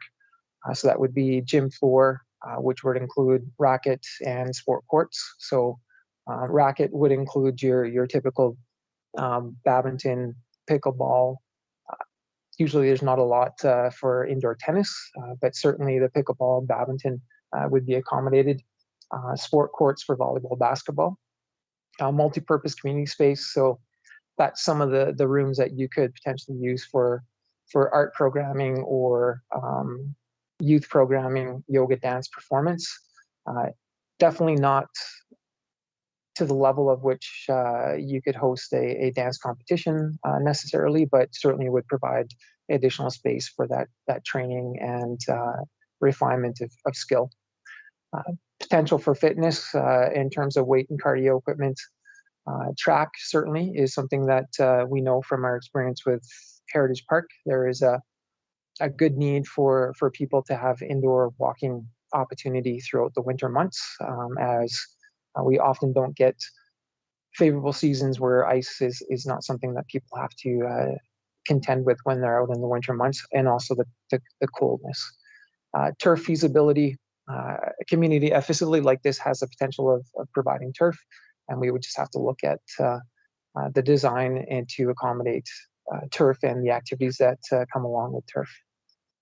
And as indicated just a few moments ago, looking at the feasibility of covering the outdoor pool and what the cost might be and what the potential advantages of that would be from an operational perspective. We did look at some projected financial impact on a $15 million project. So scenario one here just shows the overall project being $15 million, potential to gain $5 million from others, whether that be grants, donations, sponsorships, partnerships. The town would then potentially debenture $6.5 million, and we are also considering a rec levy as part of the offsite levy bylaw, which has the potential of raising another 3.5 for this particular project under that levy model. Of course, with that levy model, we would have to front the money first, and that would be gained as development occurred over a number of years. Scenario two, and it's just for illustration, is to show if the town was to fund the full $50 million and not receive sponsorship, not receive grants or partnerships from others. So you can see the numbers, then the debenture increases to about 9.8 million for the town, and the levy increases to 4.2. We certainly, through this design phase, would be looking at sponsorship opportunities. We're looking for grants.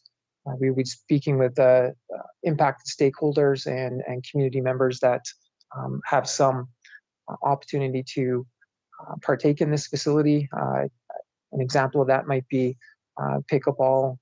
Might be looking for an indoor home, so there could be an opportunity for us to have a conversation with them about some partnership. Definitely regional partnerships. I think once council gives us the formal approval to go to the design phase, that's one step closer to us moving to construction, and that formalizes the decision to move to this project or bring this project further along, and definitely we would start to have more formal conversations with our regional partners. Certainly the financial projections that we have described in the report and briefly spoken to you about a few minutes ago, there's a lot of refinement that we continue to do and will continue to do with respect to that, including operational. And at that time, we would bring a report back to council in the near future that would further describe and illustrate those financial impacts. As we spoke briefly, myself and the CAO, about the City of Spruce Grove Civic Center project, that is being tabled this evening, and they are asking their council for approval to go to design also. That building does include 2 arenas. One is a bit more of a performance arena in terms of they do at the Spruce Grove Saints. The other is a community arena. They are also looking to build community space in that facility, which would include some sort of walking opportunity, a library, extend the library. So the library would stay in its current location, but this would be a satellite library space for them. They're also looking for an art gallery and also looking for some community space, just similar to what we would be looking at in terms of broad use community space in the facility. We have scheduled a presentation with the TLC board on May 13th to share the news of council's decision this evening and to continue to communicate to them where we're moving with respect to this particular development on facilities in Stony Plain specifically. We would then continue to move into some more formal conversations once the design is approved, as previously stated, and the regional plan, which we've all been a part of for a number of months now. It's starting to be finalized. We have had some CAO council presentations with respect to the different regional plan, the 8 plans that have been created that will be placed into a larger single plan in June. But certainly the rec plan that was tabled, and we did have a brief discussion on that last week, they certainly did support a lot of the findings of the 2017 indoor facility study. So we believe that what we're proposing this evening to council and the design that we're looking to achieve certainly has been supported both from community, both from 2017 plan, and both from the regional work that's been completed recently. So we believe with the City of Spruce Grove project, our project, and sorry, I talked over the Gold Sports Entertainment Group project, which is the Prospects baseball facility that's scheduled to start construction in Spruce Grove. That has the potential of adding a field house, and certainly that group has reached out to the municipalities to see if there's an opportunity for them to advance their future proposed field house into an earlier stage of construction. So certainly we could have a field house, a brand new field house complex. We could have 2 arenas, and the potential of the rec facility that we're proposing this evening in our region in the next 24 to 36 months and open to the public. And that would be a large influx of recreation facilities in the region, and certainly meet and achieve a lot of the gaps that were identified in the 2017 plan. Mr. Mayor, at this time, I will ask the CAO to jump back onto the commentary. Thank you. Thanks, Carl. So a couple of comments, wrapping some stuff up here. So I did want to provide the perspective on the Old Town South area. As council is aware, Stony Central, the rebuild project has begun in just this past couple months or so. Your worship, we have continued discussions with the Center North School Division on potential for they being present in the area as well. Heritage Ag Society, your worship, we continue to have some conversation with them about the potential of the area, some work on some ongoing land planning, starting the engagements with development industry, and further understanding of the operational considerations. So by that, your worship, I mean, we would look into some of that as part of the rec facility design if council sees fit to direct that. And it's also you know, the operations of that particular area of the community are under you know, further exploration as we move forward. So there's kind of both sides of the project are being explored as well for just the operations aspects. And your worship too, I think it's important to note that I mean, as the community has gone through the downtown redevelopment, the site for the rec facility potentially and the Old Town South area, you know, does provide a bit of that linkage to that work as well. So it's a bit of a leveraging or reinforcement between the two areas. I believe the next slide, please.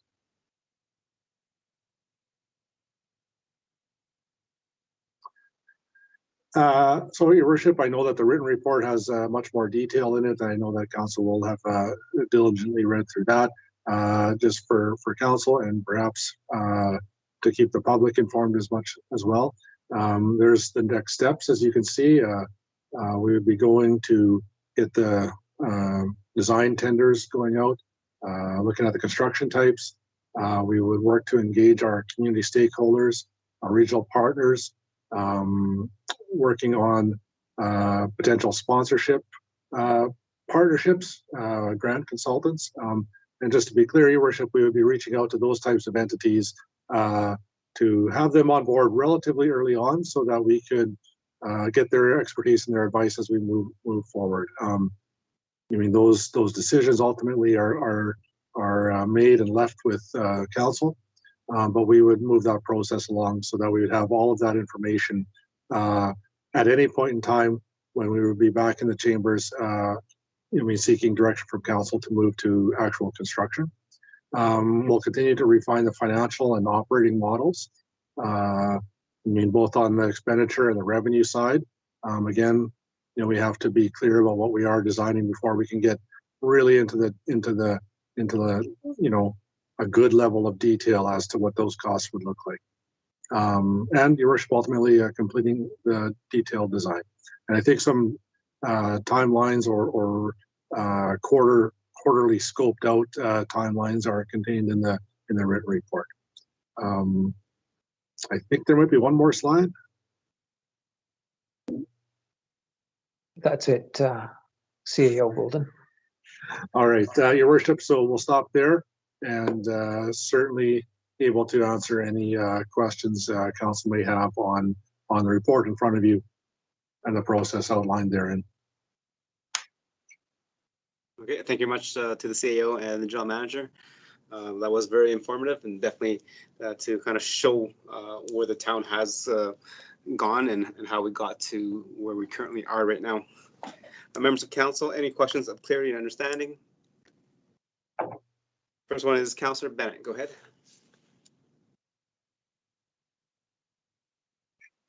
Thank you, Mr. Mayor. I am so excited about this project. I think that for so many reasons, it checks so many boxes on our strategic plans and where we want to see Stony Plain in the future. My question, though, is since we're talking tonight about proceeding to the detailed design, at what point do we start researching or thinking about some environmental, some eco-friendly portions of this facility? For one thing that came to my mind is, do we have any idea about the environmental impact of the sprung that structure that we've been talking about? And I know that our solar energy has been coming leaps and bounds, especially just in the last few months. So I'm wondering, when do you start looking into that? When do we incorporate that kind of initiatives? Thank you for the question, Councillor Bennett, through Your Worship to the rest of Council. I have a couple comments I'll make, and then I'll maybe ask our General Manager to speak maybe a bit more to the design process along your question.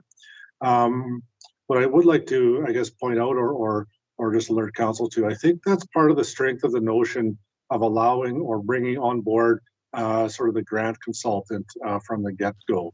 I think council, I'm sure you get much the same emails I get from FCM or AMA or so on and so forth. And I think the idea of having that grant consultant on right from the beginning can help, shed some light as to what's out there in response to your specific question, Councillor Bennett, on the environmental side. There's a number of things out there, both from government, but also from other, NGO that relates to, I don't know the technical term, but more of an environmentally supportive design. I'm going to stop there, ask the general manager to maybe speak briefly to any part of the design process along that question. Your worship, through to Councillor Bennett, certainly we had a report at the last meeting about environmental master plan, and definitely that's something that we need to continue contemplating as we continue building facilities, civic facilities, not just recreation facilities, and looking at the opportunities for us to include anything that can assist with our environmental footprint. So definitely part of the design phase would be exploring, the cost implications, and I think we did hear from planning and infrastructure at last meeting with respect to, around $500,000 for a facility of this nature in terms of the solar impact, but that doesn't contemplate the savings that you might see as a result of that non-traditional electrical component that the solar would add to the facility. So certainly through the design phase, our intention is to look at opportunities that might exist and complement or work with the design that we eventually land on, and certainly would talk about some of those cost implications to council related to including them or not including them in the final design of the facility.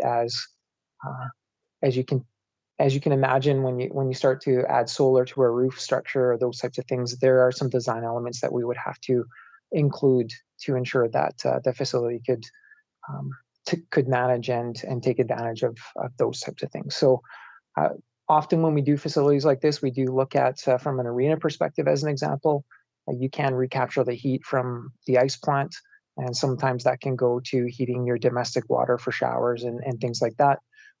There are opportunities to take the snow that melts in your snow melt pit and turn that back into your gray water in terms of flushing toilets and those types of things. So there are opportunities, and as you've stated, they continue to improve. And certainly in the design phase, we would look to any opportunity that would work well with the facility that we are scheduling to design. Okay, thank you very much. Councillor Bennett, anything else? Not at this time, Mr. Mayor. Thank you very much. Okay, thank you. Councillor Meyer, please. Thank you, Your Worship. Just for clarification, turning to, the page that discusses the Gold Sports and Entertainment Group project. I'm just curious about the paragraph that discusses potential partnership on field house bookings and potential of advancing of the timing. In regards to the potential partnership of field house bookings, would that be like a non-compete clause? Okay, thank you. Your worship, through Councillor Meyer, certainly these are very, very early stage conversations that have been had, but definitely their desire is to build a turf facility at that particular facility. And I think with that large project, it requires a capital investment from the developer, and certainly their priority is the sports field, the baseball field itself, and being able to host their team and host fans. So some of the other items that you see in that particular picture are secondary in terms of the field house, the condo development on the backside. But definitely they have spoken to ourselves, being City of Spruce Grove and us, to talk about the potential of the municipalities potentially guaranteeing some time within that facility, which enables them to maybe advance and build that facility sooner than having to come up with the capital themselves. So again, we haven't had a lot of conversation with them, but certainly there's some interest to partner with ourselves and the city of Spruce Grove in terms of our user groups and how much they would potentially use that facility. And once we confirm some numbers and talk more formally about it, that's probably when they would make a decision as to whether or not the turf facility would come further or in the immediate stages of construction, or it will continue to be phased out at a later stage. Thank you. Thank you. Anything else, Councillor Meyer? Nope. Thank you. Members of council, any other questions, comments for clarity and understanding?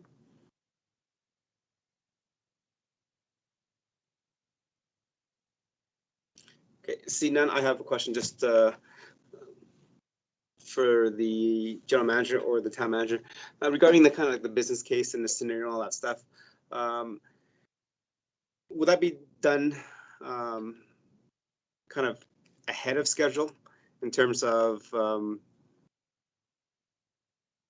before, like as we continue to do the detailed design of phase one, is it possible to get that work done before the full completion of the detail of phase one?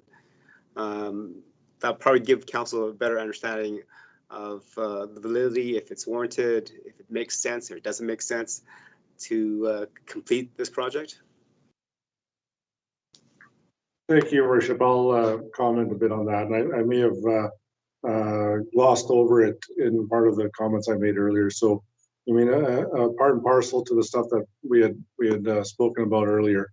You know, the other idea was to engage a management consultant of sorts to work with us on sort of two things. One would be the modeling and the business case or the operating case or you mean of the facility itself, and also to work with the administration on projecting out the potential impacts of the project in the area, future tax revenue, you know, maybe I mean the operating costs, you know, I mean across the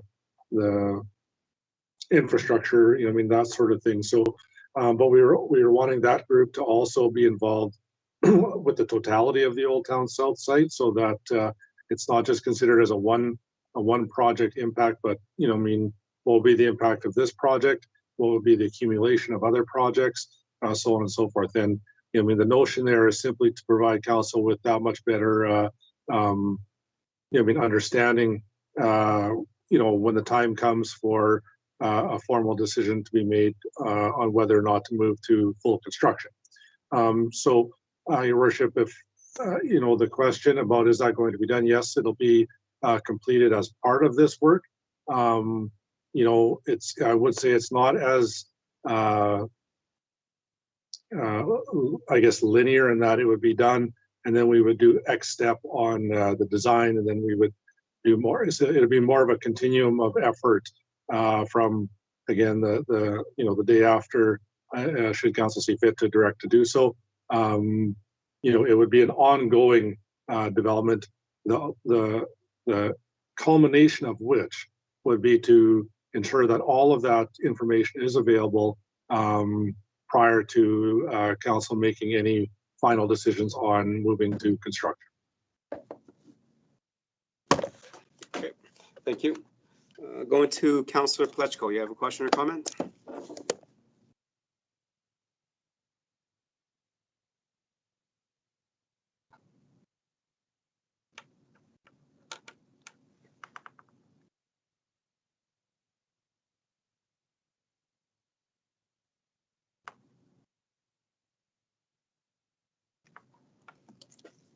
Councillor Plechko? Can you hear me now? Yes, I can. Okay, sorry about that. Let me take a step back here. A little bit of a comment and a question. So CEO Golden, help me to understand this a little bit better. When you talk about going to complete design, Usually we're at a stage where we know that we want a concrete building, a sprung structure building, a wood building, whatever that building will be. Is that the type of construction that you're looking to go to today, or are you looking at a general design that has a possibility of incorporating one of the three styles of construction? Thank you for the question, Councillor Plutchko. I think I'll maybe just ask our general manager to speak a bit to the design process that would occur. Your worship, through to Councillor Plutchko. So our intent in the first phase of the design would be to explore. We have looked at traditional construction, and I would suggest that the conceptual design that we've been viewing and looking at and refining from day one has been based on traditional construction. The Martinsville, Saskatchewan example is based on a tension membrane or sprung structure example. And we have had some questions, and we do want to explore this because administration is not the expert on either of those two methodologies of construction, but certainly engaging someone that is involved or has experience with both of those different types of methodologies of construction. The initial phases would be to look at what we're conceptually looking to build and coming up with some fairly accurate pricing, so that we can come back to council and say, here's the differences between the two methodologies of construction, which will achieve all of what we were asking council or recommending council include in that detailed design, so that we have a keen understanding what the overall project would cost should it go to construction. So we're very confident that we can get that information to council fairly quickly, and we're aiming to do that in the third quarter of this year, so that we can continue moving to that detailed design, so that we know we're either designing a traditional building or we're designing the tension member building, i.e. sprung structure, or something else that's come on the market that we're not aware of that makes really good sense for us to do. One, achieving the design and the elements of the design that we'd like to include in the facility. Two, cost is certainly an implication that we'll continue to monitor. And we have asked for $15 million related to this particular project, and we're basing a design on that upset value. So we would be maintaining that budget in terms of the design. And if we found that budget was not achievable for circumstances out of our control, certainly council would have that heads up prior to continuing down that design spectrum. Does that answer your question, Councillor Plutchko? A bit of a follow-up, if I could, Mayor Troy. Go ahead, Councillor Plutchko. So being part of a detailed design on many projects, usually when they're at that stage, we know what it is that we're wanting. And I'm hearing a lot of not clarifications in this proceedings. And yet you're asking us to go to detailed design phase one and a $15 million budget. I'm still a bit confused on what that looks like. If I'm approving $15 million for you to go out and detail a design of a building, it would be very much like the presentation I heard a little bit ago that Spruce Grove is hearing. That's a very detailed presentation that has some very detailed specifics to it. And now they're going to the detailed design, where, correct me if I'm wrong, I don't know if we're at that point yet. Are we, Carl? Okay. Councillor Plutchko, so the amount is not $15 million that we're approving. The amount is $1.5 million, which is at the part of the back pages. Where is this? That was approved by council corporate plan, and that's on page 171. So the motion, as it's read to me, and maybe staff can clarify, is to use the dollars that we have budgeted, so $1.5 million, to design, go to detailed design of a phase 1 of a recreational facility. And from that, the detailed design, they will make sure that it's within that $15 million range for council to approve or not approve. So council is not approving a project for $15 million. Council is approving the 1.5 that we already approved. Is we're saying, okay, go ahead, and we have already approved the dollars. Go use the dollars to design something of up to this value. Then come back to council. If it's going to be more than that value, less than that value, then at that time, council then has the ability to say yes, go ahead, or no, don't go ahead, or yes, we'll give you more money, or no, we won't give you more money. Go back and redesign that based on what you said. If they're looking at a bricks and mortar concrete built, or they're looking at a spring structure. So those are all part of the detailed design for staff to go ahead with and to come back with a presentation to council that is within that $15 million cap. So the budget for this is only $1.5 million that we approved in the corporate plan for 2021.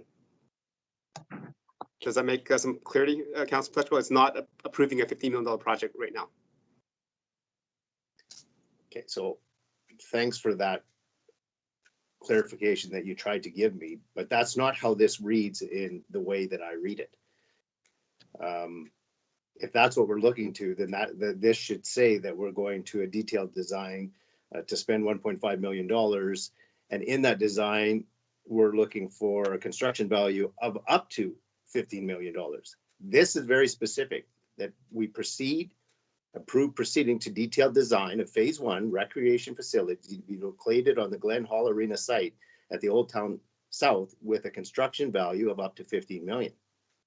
Right. So if you go to page 171 of our budget, where it says the capital costs and budget available. I understand where that is, but that's not written in here. I don't know if it needs to be written here because that has already been approved. We're just saying out of that 1.5 million, this is what we want you to design, something up to $15 million. We haven't, I'm not too sure if, okay, can the gentleman provide some clarity on that? Because I don't read it that way, but Councillor Pletchko does.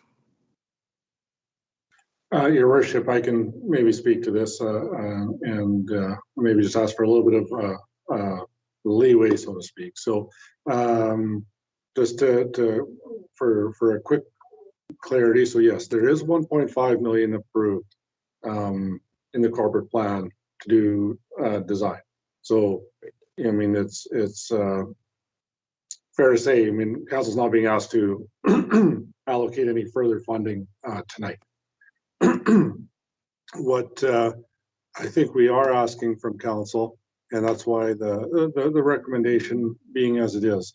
But I think if I can maybe attempt to answer Councillor Pletchko's question, and certainly able to, to try again if it doesn't work this time. But what I believe the concern may be,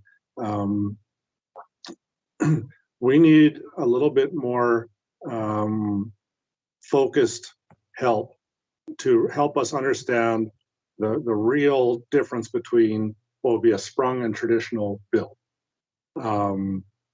What we're asking for is for council to allow us to go do that.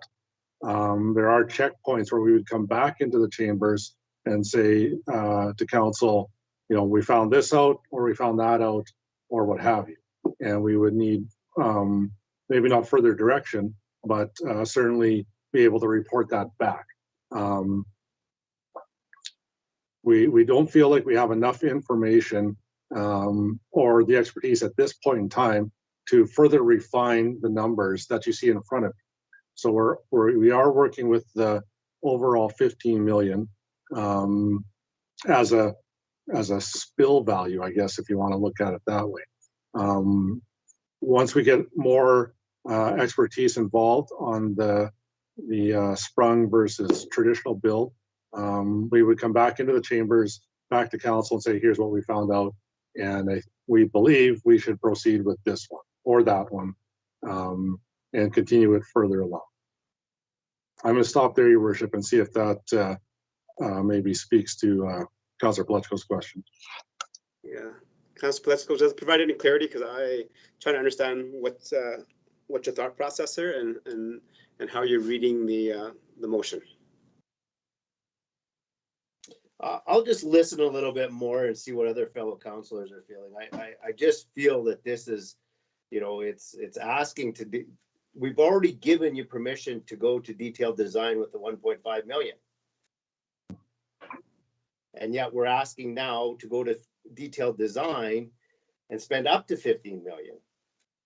So I'm not sure why this, we already have the approval to go and do it. We've had the discussion about Sprung, we've had a traditional building, and I suspect there'll be a concrete building somewhere along there that would come into the play as well.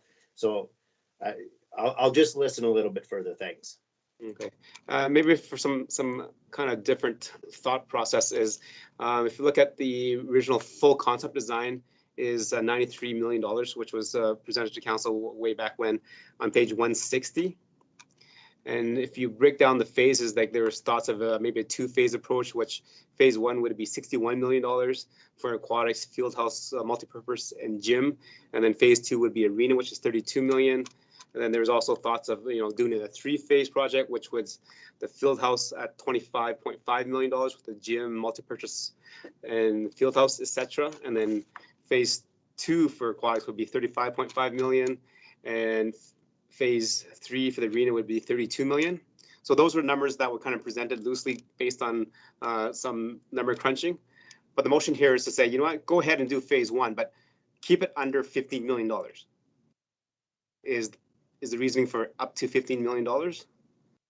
So it's, I think that's what I'm getting from this is not to go ahead and you know, we gave you in the budget 1.5 million to go do this, and they're just coming back for some more clarity of saying, okay, phase one, we're saying that, you know, based on all our capital plans, all our planning, we can probably do $15 million. Is council okay with us going and coming back with a design for roughly $15 million?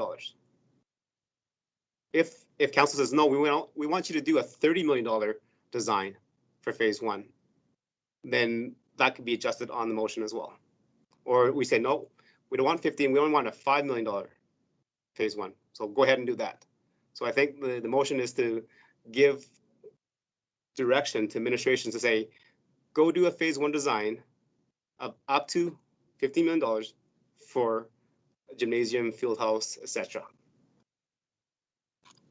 I'll go to Councillor Matties, please. Thank you, Your Worship. I do like the larger vision of the recreation campus. I think it's very good.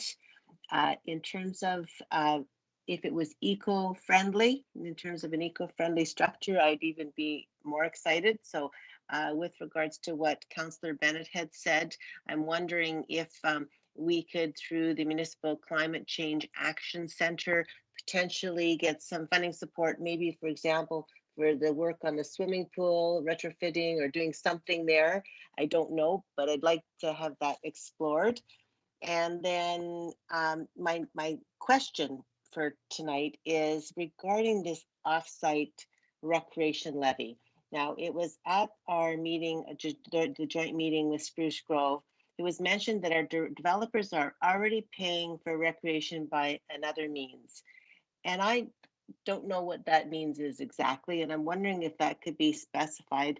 And then how would that be different than the 35% or on the $10 million project, the $3.5 million that the developers would be contributing to and the home buyer would be contributing to today? Okay. Thank you, Councillor Matties. Administration. Thank you, Your Worship, and through to Councillor Matties, and I'll maybe ask if our general manager of planning infrastructure can speak to this to a degree. I would say that again, that's there. I mean, that process will come in front of council and will be delved into in great detail. You know, in a relatively short order, so within the next couple months, I believe, Your Worship. So I think as it relates to this project, you know, I guess I would say I would expect that council will have chosen a direction on offsite levies prior to being asked for formal approval for any proceeding to construction. So you will have that sense of financial, understanding before council would make a decision to get into the spending of $15 million, if I could put it that way. Your worship, I would say that the rec agreements that we have with our development industry are based on a per door on a construction per door. I believe it's in and around $800. I don't know how that relates exactly to the overall offsite levy projections. But that's sort of how it's levied. And I'll maybe ask the general manager to make a few comments along that line. Thank you, town manager. Yes, currently council has a policy which deals with a voluntary recreation contribution to the town, and we require developers or builders to contribute to the recreation needs of the community. The intention of that, as I understood it, was to take care of somewhat local neighborhood recreation and opportunities, and not so much large scale regional or town-based recreational needs. The MGA, as council is likely aware, recently was revised to allow, regulations were revised to allow some soft services such as recreation facilities to be included in offsite levies, which are highly regulated and somewhat complex in nature. They are closely monitored by the development community, and this topic is of great interest to the development community.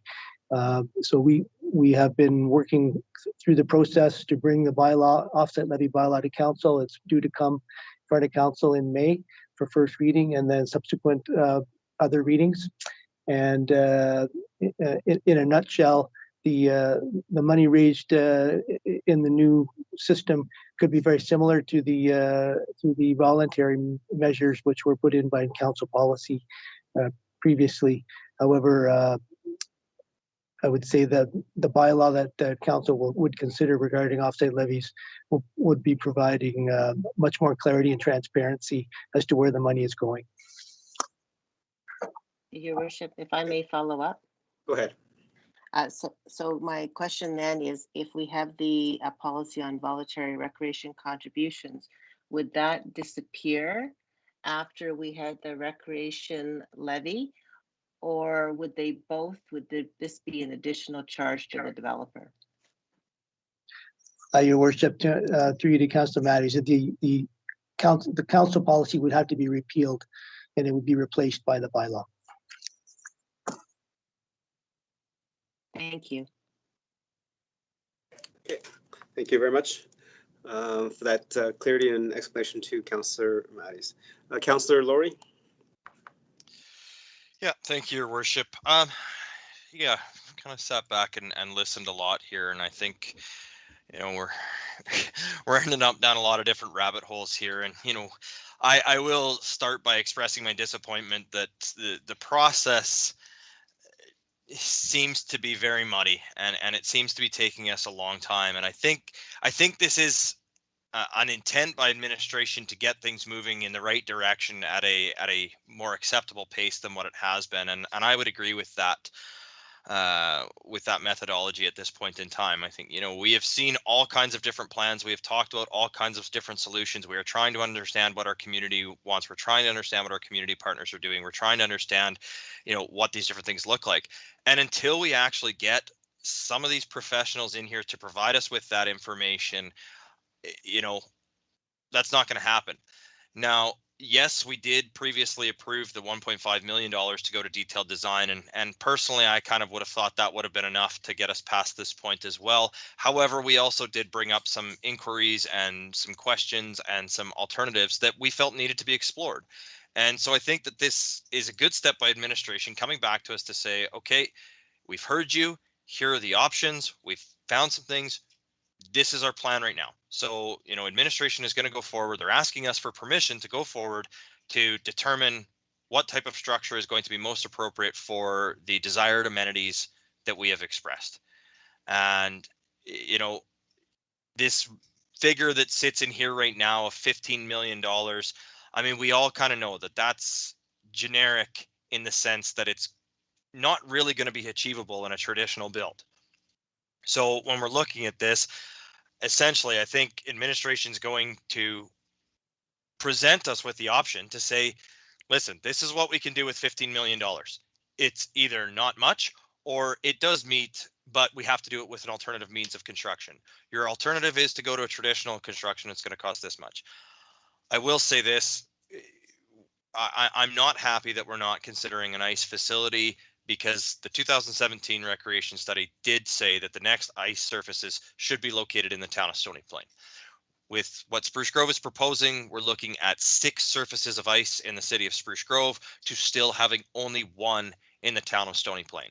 However, for the sake of moving regional recreation forward, I think their plan is a relatively good plan. I think our plan is a relatively good plan. If we can move these plans forward at the same time and find a way to work together that we can make them both reality, I think it will have incredible benefits for our region. I will highlight that the one thing that's got very little airplay, but I think is a huge advantage, is looking at the option for something to create a better environment for our pool to be used year round without having to go to a full-on design of a facility. But I question some of the values that we see.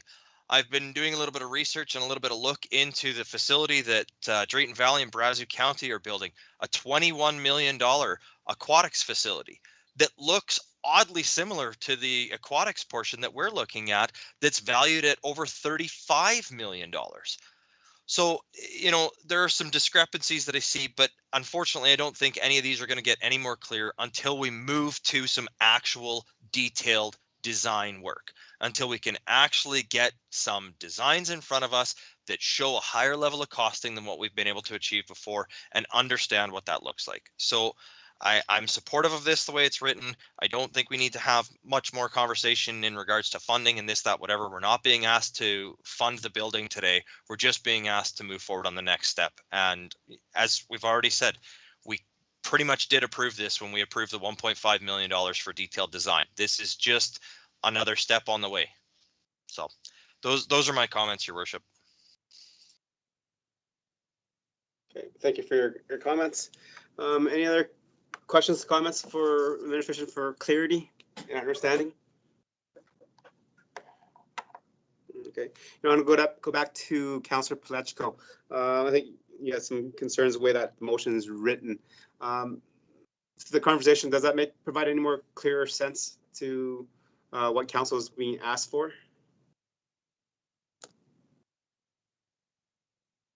Yes, thank you, Your Worship. I feel that much like Council Laurie, that it's time to move this project along, and I'm disappointed that we're at this point still when we approved the $1.5 million. So moving forward tonight to a detailed design will get us the results that we need to do. And as well as Council Laurie, I do believe that we have missed the mark with ice in our town. The one thing that I have always been asked since I've been on council is for more ice availability in our community. And it was on the detailed plan for 17. And I think we totally missed the mark here. But let's get this moving on, and I'll support this motion tonight. Thank you, Councillor Palechko.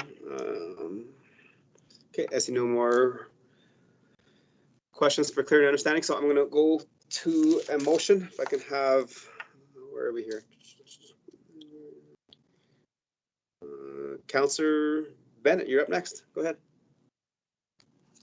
Thank you, Mr. Mayor. It is my delight to make this motion that Town Council approve proceeding to the detailed design of Phase 1 of a recreation facility to be located on the Glen Hall Arena site in Old Town South with a construction value of up to $15 million. Okay, thank you very much, Councillor Bennett. Members of council, the floor is open. Any questions and comments regarding the motions or debate?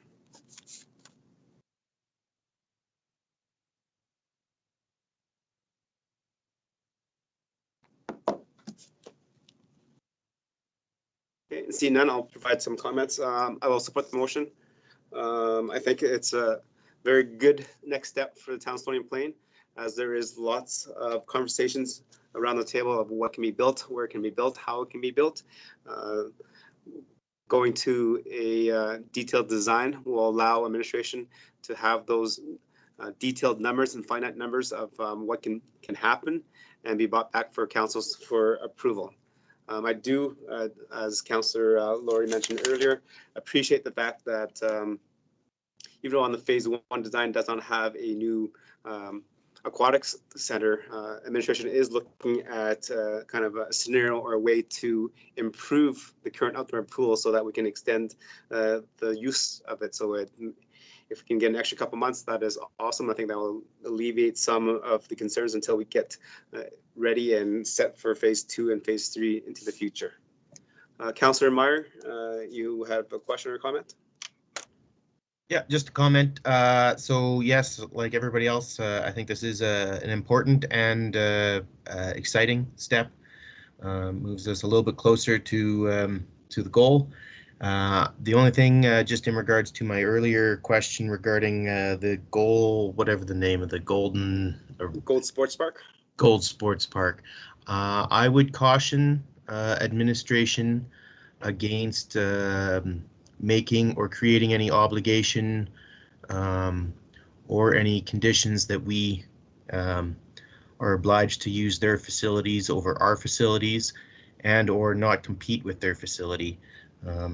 But otherwise, the rest of it, it's looking pretty good. Okay. Thank you much for your comments, Councillor Meyer, and I share those sentiments. So hopefully that will definitely be something that we'll be watching for. Any other questions, comments?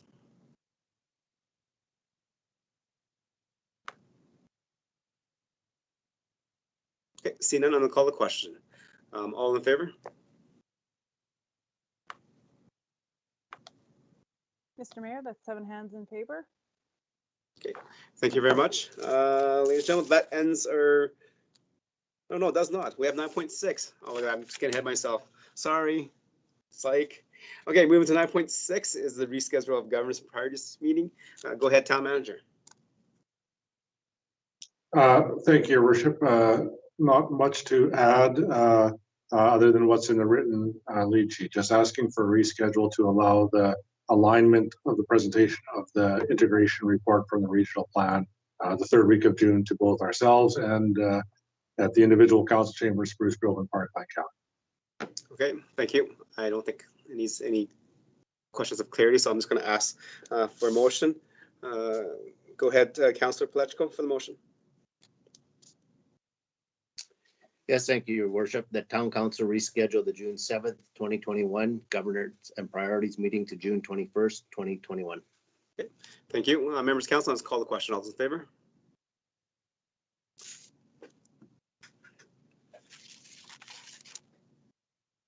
Mr. Mayor, that's 7 hands in favor.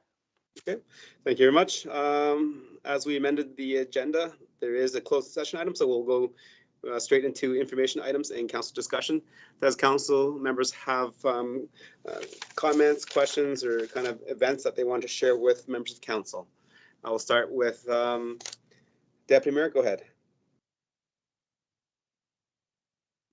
Yes, thank you, Your Worship, and thank you for providing me the opportunity to be at the Mayor's Caucus, where Dominic LeBlanc, President of the Queen's Privy Council and Minister of Intergovernmental Affairs, was sort of like the keynote speaker from his place in around Moncton, New Brunswick. We had a 1-hour session. There was probably about 15 or 20 representatives, mayors or deputy mayors, I guess, or reeves from Northern Alberta. It was chaired by Don Iveson of Edmonton. He cautioned everybody by simply saying that, tempers are high everywhere. His word of advice was be nice, and I couldn't agree with him more. We talked about the budget, the federal budget. I should say that there's plenty of money that's going to be spent. We don't know exactly where it's all going to go or how quickly it's going to be rolled out, but it's going to be spent. And Mr. LeBlanc did mention that Alberta would see its fair share. He did comment on numerous occasions that the Alberta economy was very hard hit, and for two reasons. One was COVID, and the other one was the basically the economy that we've seen over the last several years. He did mention that the gas tax was, I believe he said, is going to be double the amount that's going to be handed out to the provinces. They're going to change the name of the gas tax, which I thought was kind of ironic because who likes to hear me call it a gas tax when they're giving us money back? So it's a very inappropriate name, and they're going to rephrase it so we'll give them more money and they'll give it to somebody else. Homelessness and mental health was a major topic that was spoken about, again, by Mr. LeBlanc and various members of different councils. Again, all this really does funnel back to COVID, and it does funnel back to the, our desperate economy that we've enjoyed for the last 2 to 3 years. There was talk about small business loans that have been given out, that there may be more money coming, and those loans that we had to pay back. I think, Mr. Mayor, they were at 40,000, I think was the max. But they're going to also talk about delaying these payments back because of this third wave. Again, with being able also to increase the amount that you could add on to your 40,000. Mr. LeBlanc was very emphatic that the oil and gas sector is much cleaner now than it is in the past. He did talk about being very pro Alberta energy. As he did say, is Chrystia Freeland, our deputy prime minister, I should say. Whether he'll be able to convince the sectors in central Canada that our oil and natural gas should flow, I don't think he's going to be successful. They did equate, though, that the natural gas and our things is almost like putting the railway in 125, 150 years ago. There was a major thing for Canada, and we need the oil, or Canada needs the oil and natural gas. But that'll remain to be seen. A lot of rhetoric. Carbon tax, a real positive here for the farmers. Many of you can remember when purple gas was a thing. I don't think they use purple gas anymore, but they get rid of taxes and stuff like that. They said the cost of propane and stuff like that for drying crops is just absolutely ridiculous. And some of them probably wouldn't do it unless they were forced to do it because their insurance doesn't cover it. So they're looking at eliminating some taxes. Mr. Mayor, I thought it was really a good session for an hour. It was nice to talk to a person of that high level, or listen. I did not talk. And I just hope that he's able to do some of the things that he would like to do, because it would benefit our province. And as we all know, I've been out here 42 years. When Alberta rolls, so does the rest of Canada. So I'll just leave it at there. And I thank you very much for the opportunity to be part of that. Okay, thank you, Deputy Mayor. On to Councillor Matties. Thank you, Your Worship.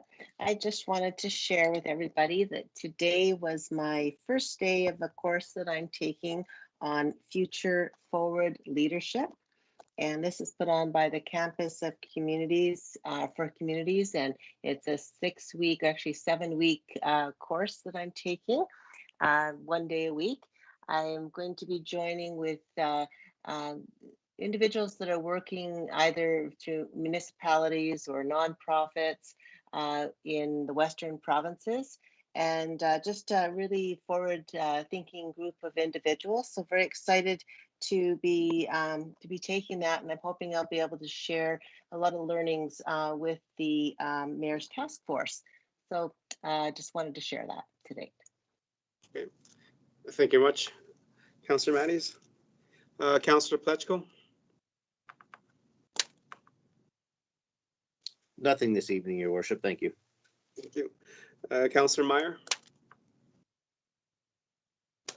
Yes, thank you, Your Worship. I had an opportunity this past Sunday to meet with a resident from the Barth and Gossett condo board, and originally we were to meet and we were going to talk about the need for the back alleys needing to be swept. But prior to my meeting, I am happy to report those alleys did get swept, and the Barth and Gossett residents would like to send along their appreciation to the town for that. But of course, the discussion quickly turned to how else we could make those back alleys look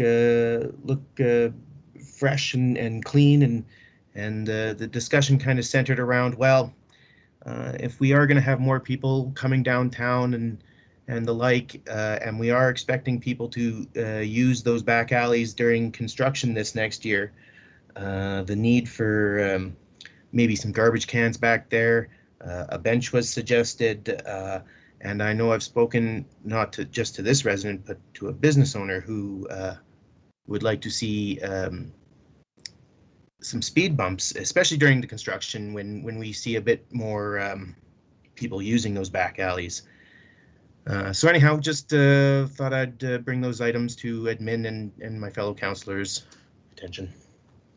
Okay, thank you very much for sharing that, Councillor Meyer, and a great job of that. See, you know, they just had to kind of talk about getting this swept, and just your presence made it happen. So congratulations, Councillor Meyer. Oh, I was going to eat up all the credit, but I did have to, pass it along. For sure, thank you. Councillor Bennett. Thank you, Mr. Mayor.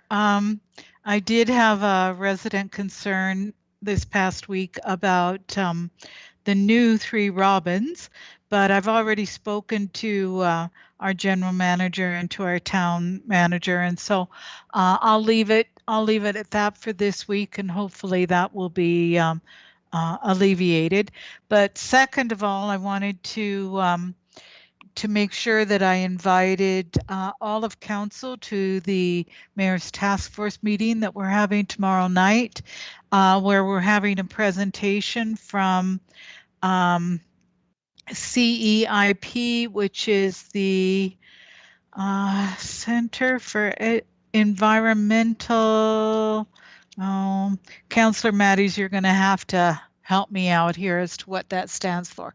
But it's going to be a very interesting presentation. It might spark some thoughts in all of our minds as to how we can incorporate both our economic development and our environmental strategies in order to move forward on both. So that was all I had, Mr. Mayor. Okay, thank you very much. Councillor Laurie, go ahead. Well, Mayor Choi, can I just say it's the Clean Energy Improvement Program? Clean Energy Improvement Program, and that's what you call it, the PACE program. Yes, that's the old PACE program, and it's now under the Municipal Climate Change and Action Center. Yes, yes. Actually, as EMB chair, the CEO and I, and all along with MLA Turton, had an opportunity to meet with them earlier this year, I think. So it was a good conversation. So hopefully this is a good presentation, and something falls out that Stony Plain Council can look at something similar to a project that can be supported by the clean energy technology. Thank you, Councillor Laurie. Thank you, Your Worship.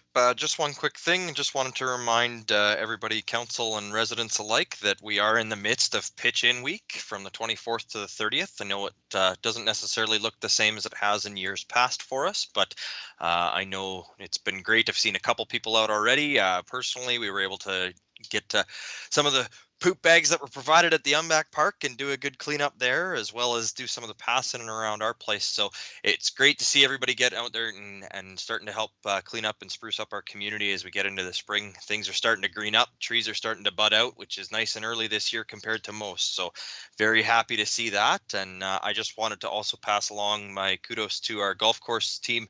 I've heard a couple of people now commenting on how well the golf course is fared over the winter and how great it is to get back out there and what a good experience it's been. So great job on that. Okay. Thank you, Councilor Laurie. And just for me, just again to remind everybody, we are in the midst of a pandemic. If you've been paying attention to the numbers, our numbers are rising quite rapidly over the last couple of weeks. Most recently, the regional municipality of Wood Buffalo last night declared a state of emergency as there's numbers have risen so high that they are running out of hospital beds, and they'll be able to help the people that have been caught COVID and that need the extra care. So again, please follow all health regulations to help us bend the curve back down, and then we can try to get back into some sense of normalcy. So thank you very much, ladies and gentlemen, and for the comments and conversation.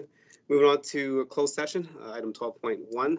Again, closed session is a session where council gets to hear some advice or comments from administration. There are no resolutions made in closed session except for the resolution or the motion to come out of closed session. As members can see that are participating via YouTube, there is an email address on the screen right now if you'd like to be notified when council comes out of closed session so that you can take part back into the regular session. Please send an email to that and our staff will contact you when council is done. So right now I need a motion to go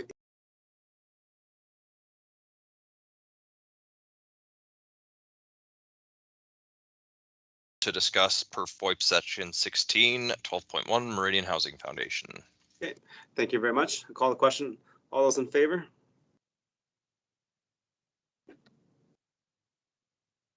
Mr. Mayor, there's 7 hands in favor. Okay, thank you very much. And for members of the public and for our staff, we're just going to take a quick 8-minute recess here while we get everything adjusted and to have the proper people in the closed session at this point in time. So there will be a recess now before we go into closed session. Thank you.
Thank you very much, and welcome back to the regular council meeting of Town Council for April 26th. The motion made in camera was by Councilor Pletchko to move out of camera, and that was carried unanimously. Administration, there was an email address put out earlier. Has anybody sent an email saying that they wanted to be notified when council came out of closed session? No, Your Worship, there were no residents that have contacted us, so we're okay to proceed. Okay, thank you very much. And Councilor Bennett, I'm going to ask you to make a motion for 12.1, please. Thank you, Mr. Mayor. I move that the Town of Stony Plain accept the Meridian Housing Foundation information as presented and approve Meridian Housing Foundation for borrowing up to $2.1 million over 20 years in support of office space purchase in the Town of Stony Plain, located at 4900, 4904, 4908, 53rd Avenue in Stony Plain. Okay, thank you very much, Councilor Bennett. Members of council, any questions, comments, and debate on that motion?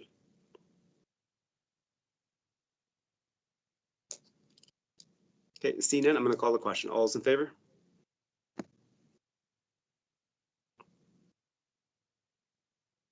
Okay, that's all 7 hands. Thank you. So that's carried unanimously. Thank you. And that ends our agenda, ladies and gentlemen. So we're adjournment. Thank you very much, administration, for the work that you've done to provide the agenda, and members of council for reading your agenda packages and coming prepared to have conversation, debate, and to share your thoughts and ideas with the rest of council. So that, have a good evening. Thank you. Good night. Thank you. Good night, all.